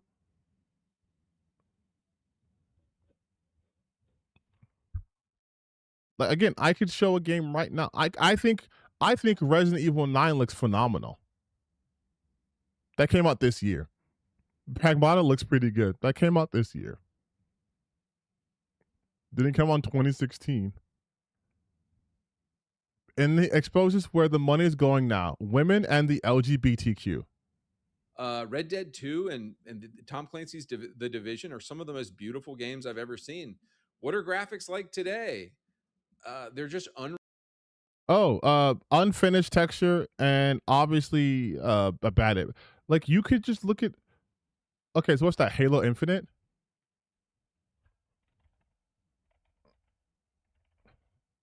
And also, I love the fact that he says Unreal Slop here. I love the fact that he's calling it. I mean, that looks pretty good to me. But I love the fact that he's calling it Unreal Slop. Right here, Unreal Slop, right? But he was glazing the Arkham series, right? Arkham Knight engine. What engine did they use for the Arkham Knight engine? What engine did they use for Arkham Knight? Oh, Unreal Engine. Oh. Oh, that's weird because I swear he said this was. I swear Andy said this is Unreal Slop. But didn't he just say the Arkham Knight looked really, really good? Being in 2015? Same engine. Unreal Engine slop. This is Halo Infinite. Like they look like complete. That's not what Halo Infinite looks like, though, Andy. This is what Halo Infinite looks like.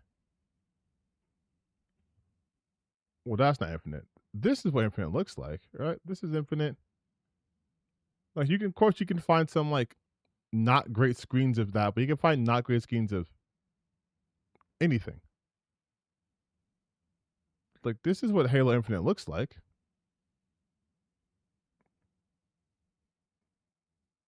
And same thing with Star Wars Outlaws.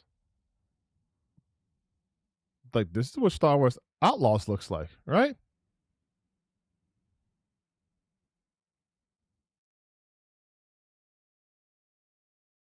Like he sure did pick a very cherry picked image of her. And I want to say this outright. I do not think that this is also Unreal. I think Star Wars Outlaw uses the Ubisoft's engine. Yeah, Snowdrop. It's Snowdrop and the Slip Space. So none of these are even Unreal to begin with. So not only are these not Unreal Engine games, but the one game that he showed that was Unreal, he was glazing it. Complete dog water. Almost every game coming out today. Now, hold on, wait. Let me see if they even mentioned it here.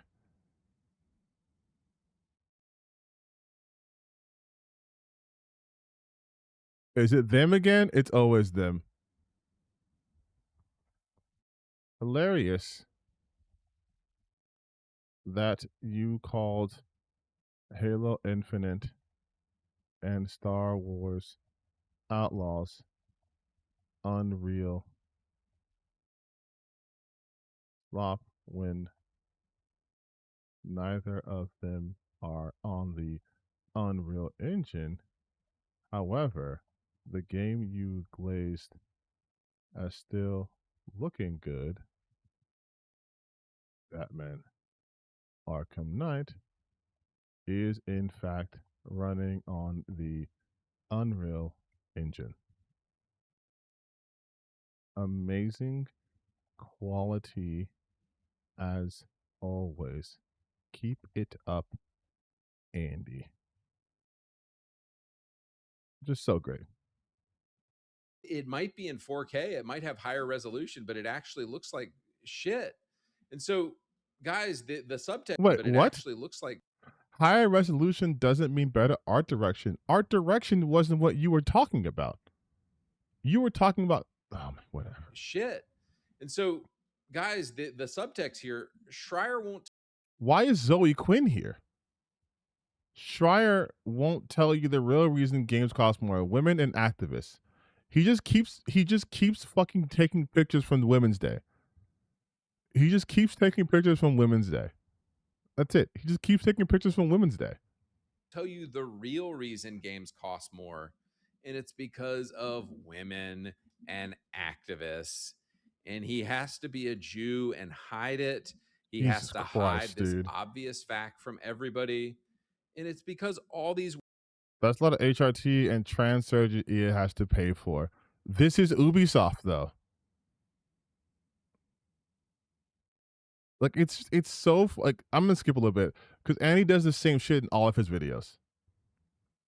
He still hasn't moved past the other lie, mind you. You know, games take 6 years to make because games cost so much to make now, graphical fidelity has increased. It's been 14. It's a 10 minutes out of a 14-minute video. He's still talking about the first lie. So much. It's just a lie. If anything, games have gotten worse looking. Games look worse now and cost 400 as much. This is objectively not Explain true. this to me. Why do games look worse now and cost 4 times as much to make? So going on to Jason's next lie, he said, you know, games take 6 years to make because teams are bigger. Guys, explain this to me. In 1994. And hey, you got in 1994. And I guarantee you Final Fantasy 3 was not all dudes. I promise you. Neither was Uncharted. Final Fantasy 3, incredible game, by the way. It was 30 dudes. 30 dudes made this game. Okay. Oh my God. How many people worked on Final Fantasy 3? So he's even wrong. They say the core was about 18 people.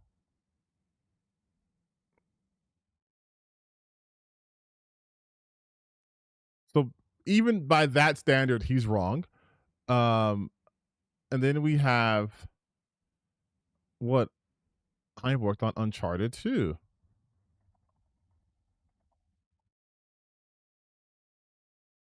$120 to $150. So his numbers are just wrong. 85 people worked on Uncharted 2 by the end of the project. That doesn't mean 85 people worked on it in totality. This is by the end. That's not including freelancers and contributors from other Sony group.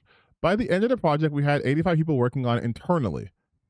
We also had several contractors helping us out in closing months, and we did a lot of outsourcing. Sony also has amazing support groups. So more than this. And yeah, I'm pretty sure Amy was it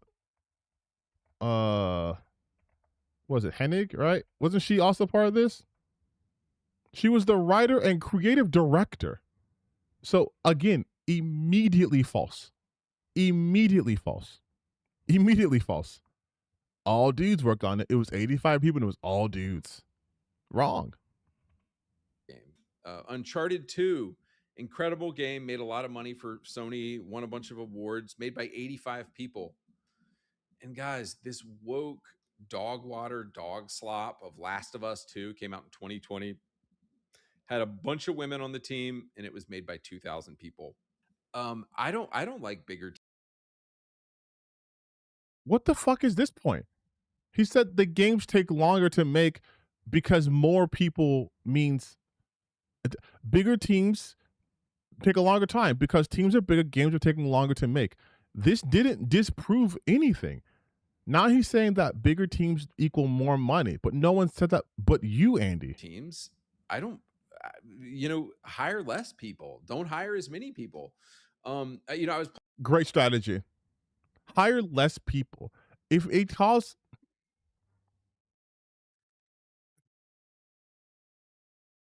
if I'm working on a gigantic game, mind you, Grand Theft Auto 6 is going to have a ton of people working on it, right? They have a ton of people working on it. It's a big, ambitious game. Why would I have less people working on it? What would that help with? Wouldn't that make the game take even longer? You think the work gets done faster if less people do it? By the way, I mentioned this before. He just says, this means nothing. They could have, Final Fantasy 3 came out in 1994, but they couldn't work on Final Fantasy 3 for 80 years.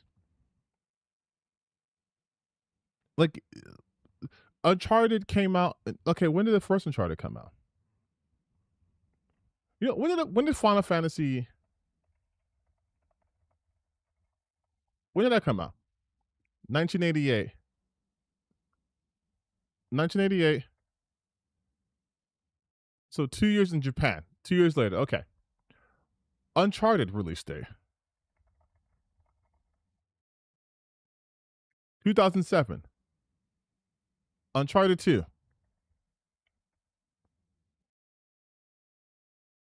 Not the movie. 2009. So 2 years. Uncharted 3. 2011. Another 3 years. Uncharted 4.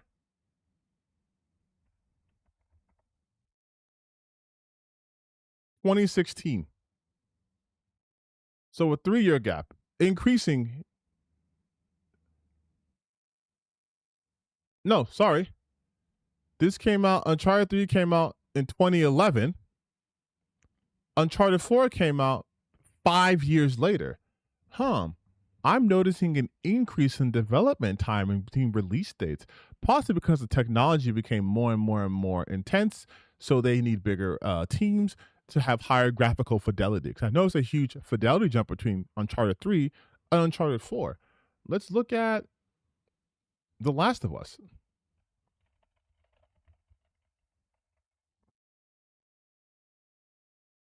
Oh, perfect. The Last of Us PS3 came out June 14, 2013. The Last of Us Part 2 came out June 19th, 2020. It's a 7-year gap.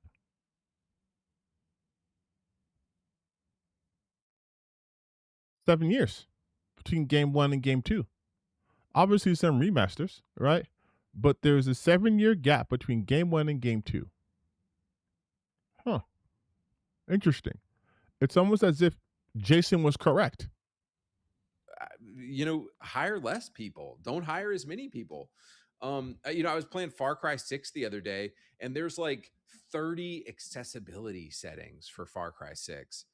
Bro, nobody gives a shit about accessibility. Like, one thing game companies love to do is spend time on shit that no one cares about. So you're right, no one cares about accessibility. No one needs things like subtitles, audio cues, colorblind mode, inverted controls, because that's also part of accessibility, by the way. Some people are left-handed, so they might have different controls, and one's right-handed. Yeah, no one cares about that at all. Ever. No one plays video games with subtitles on. Or different languages. Languages and also accessibility. So is difficulty. Controller layout, being able to remap buttons, that's also a thing too. But yeah, no one cares. If you're genuinely disabled, you've got trans people being like, I'm disabled. Like, yeah, okay, we know you're disabled.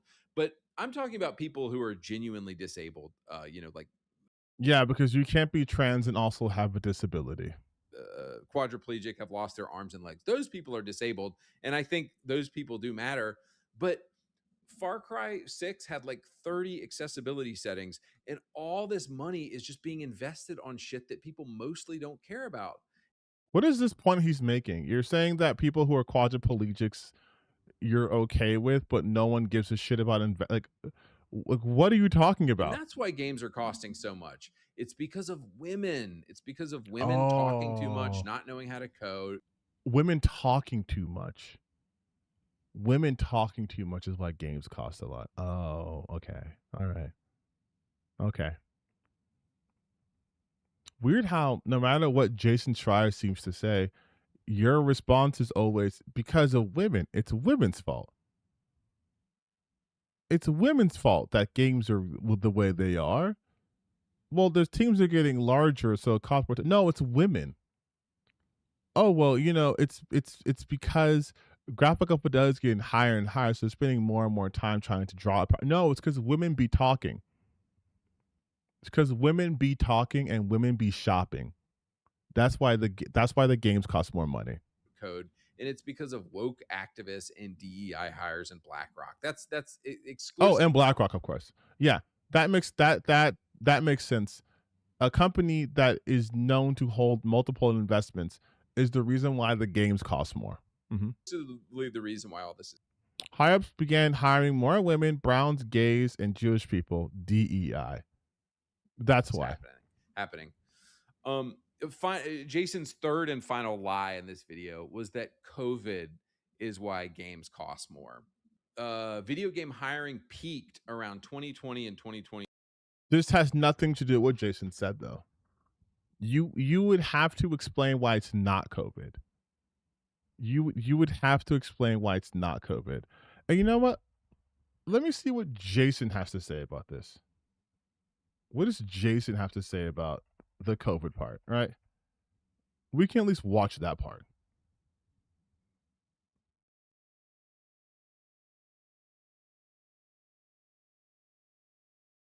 Guys, this is from a month ago. Let's talk. I'll just ask him. We'll say COVID.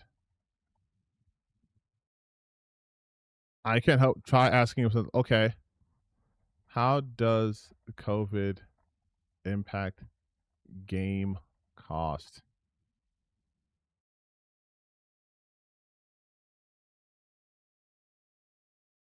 The answer to this question isn't. I'm sorry, does he not talk about COVID in this video?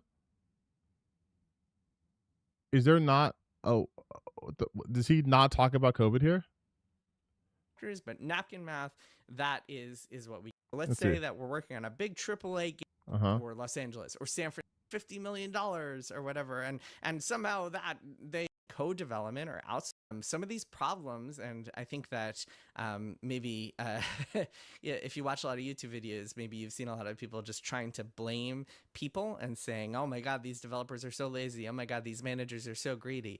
And sometimes there's some truth to that. And if you've followed my reporting over the years, I'm sure you've seen stories about both of those things. Oh yeah, I can check the transcripts, huh? Quality, why is it at 720? Wait, how do I check the transcript? I never remember how I check the transcripts. Is it in? Oh, here you go. Show transcripts. Let's do COVID. No results sound. Wait, this is the video.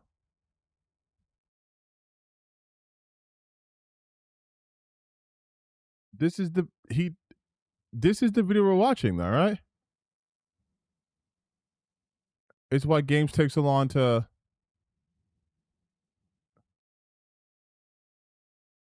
Wait, does he literally not? Okay, so this is the video right here.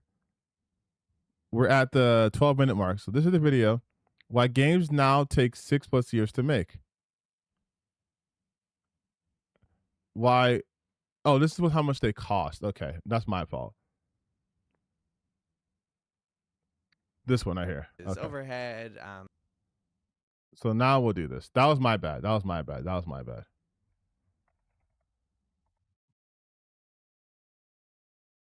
God. Okay. Transcripts. Let's do COVID. Okay. It starts at 11 minutes in. Let's see what he says. My Bloomberg article is in these YouTube descriptions, so they're all going to be free for you to click on. You can bypass the paywall just by clicking on them. So Brendan Adler, he told me that when they, on Outer Worlds 2, when they switched from Unreal 4 and Unreal 5, that combined with COVID, which I'll get to in a second, essentially it just took a year off their production. He told me, quote, "I wish we could have that year back." They had a year where people just were not as efficient as they could be because of the tools, because of figuring out how to work from home, and all sorts of other technical challenges. And remember, as graphical fidelity just increases, it gets harder and harder to figure out how you can optimize and how you can get your games running at the best possible frame rate, best possible resolution. There are a lot of cool technical innovations that we've seen in recent years, but a lot of those bring with them just extra time that is added to the equation. Which people have all to makes spend sense. more time getting familiar with the new technical this is how Jason Schreier looks, and efficiencies they can use, and also figuring out how to optimize for them. So that creates a lot of problems. Number 5, I'm going to just say COVID, because I think COVID was a bigger disruption than people realize. Okay, why was it? If you think about a game that has taken 6 years and comes out this year, COVID was in the middle of that. And COVID disrupted everybody's lives in all sorts of ways. I won't rehash everything. We all remember it. We've all been through it. But one of the biggest is just reteaching people how to think about games and how to work with people, and just kind of changing the way the games are made on a really big scale. And I have very strong feelings about remote work. I work remotely. I think remote work is a really good thing for a lot of people. But whether a studio is pro remote work, anti remote work, something in between, pursuing a hybrid, whatever they are, the year or so that everyone was just trying to figure out how life would be in this pandemic disrupted everything. It was technical stuff, like trying to figure out how to even. So basically, COVID introduced a huge logistical nightmare, because you're going from working from in close proximity to people, which does help facilitate the spreading of ideas, to working remote. So you might be in different states, different countries, just not together.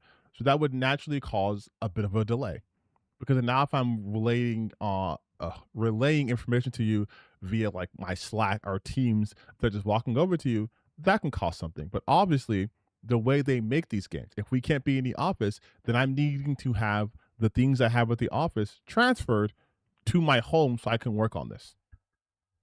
So yeah, that makes sense why that would cause issues. That would cause delays,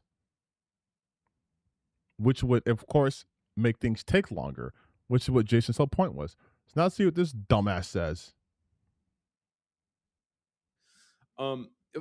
Jason's third and final lie. Video game hiring peaked around 2020 and 2021. It hit pretty much a peak because companies thought that video game revenue was going to keep going up and up and up. But what turned out is that after COVID, people started playing a lot less video games again. And now video game employment is in the tank. It's absolutely going down. Basically, what happened in 2020 was that a lot of the older base talent got kicked out of the industry. The ton of older white male developers from 2030s used COVID as an opportunity to retire. That's not true. So again, we're just fabricating reality, like we've been talking about this whole day today. Just make shit up. Just go with feels. Just make shit up. And this is, of course, what Jason Schreier doesn't want you to know. All of the based bros, think about it. When Dark Knight came out in 2015. No, there's no way we're still doing this. There's no way we're still doing this. DEI hiring speed 2024 at a slop. So he just has nothing. He has nothing. DEI hires and of trans people and all this stuff. And that fundamentally changed the makeup of the video game industry. Okay, so I'm stopping the video because Andy, I say this all the time, it's true. Andy just makes the same video. He just makes the same video on repeat. There's no difference between this video or this video or this video or this video or this video. In fact, I could click on the video and it would just talk about how women are bad. I can just click on this video and they'll be like, this is why women are bad. Who killed video games? Look at this. This video is sponsored by War Thunder. Let's just see who killed video games. Nothing highlights the fact that game developers. Hey, Dead Domain. I think he put them in this video because they completely roasted his shitty ass game. Fat white women, child groomers, degenerates headed to hell. Goy slop to keep the populace dumb. Like, you remember I said like anti-Semitism? These games were all so good they inspired 20 years of copycats, which is funny because Halo is just from Marathon, but whatever. I don't know what games are copycats from Assassin's Creed besides every of the sequels. Oh, look, Jason Schreier. And so I recently read Jason Schreier's book about Blizzard. Notice how it's all men here. He's like, oh, women. This is very clearly, once again, from Women's Day. Entitled Play Nice. He, of course, blames capitalism and sexism for the downfall of Blizzard, but it's so incredibly obvious. Blizzard was a bunch of dudes in the 90s, and now it's a bunch of shrill, purple-haired women and men. This is the same argument he made. This is 7 months ago. Do you see what I mean? 7 months. And you can go even further back.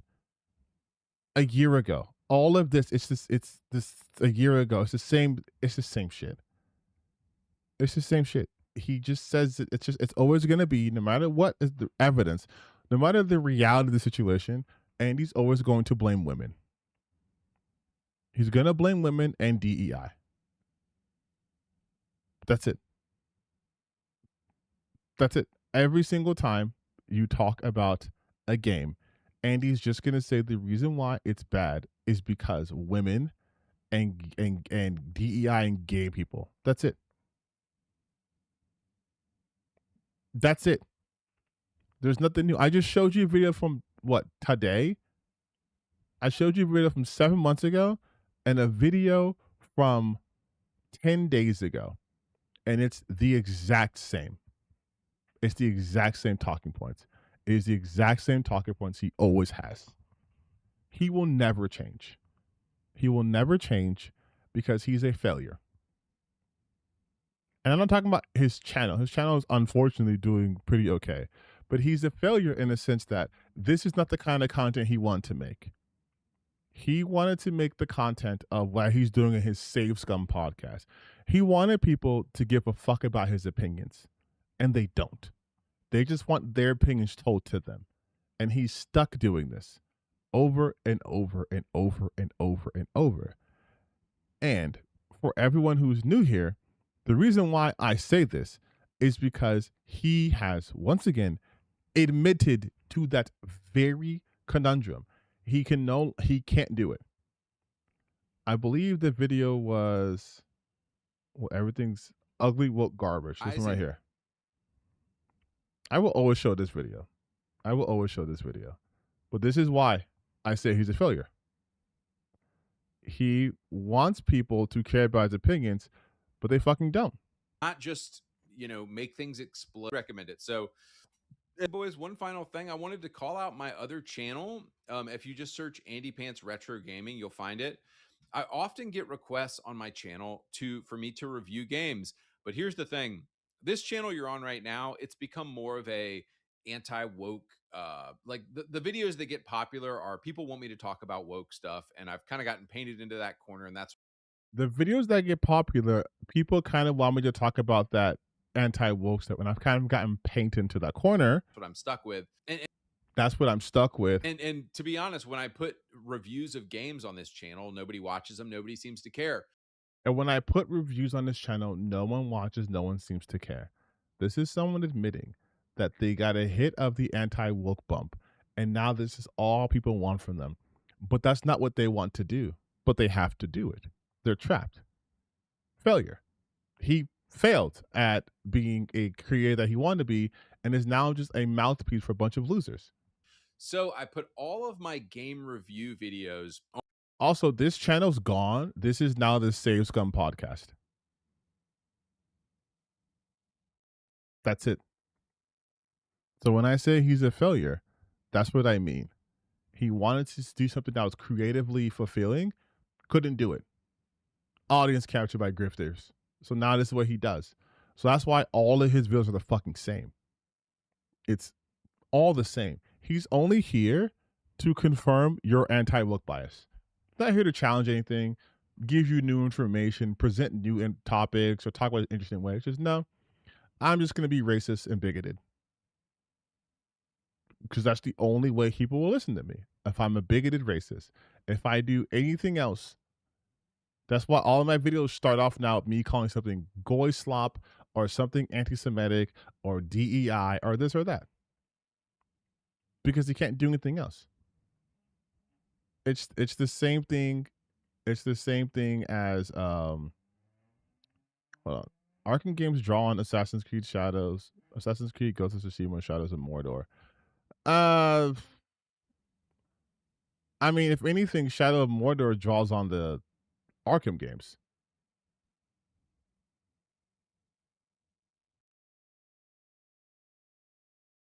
I don't see how I don't see how they draw on Assassin's Creed, but that's neither here nor there. But this is what he does. This is what they do. Just be angry on the internet, have terrible, terrible, terrible takes, and then rinse, repeat. But you guys, it is 1 a.m. over here. It is 1 a.m. over here. So I appreciate you guys coming my first stream back, especially for all you new people here. Thank you so much for coming. But it's late. And I'm a little bit tired. I had a long day at work today. I'm a little bit tired. So we're going to call it here.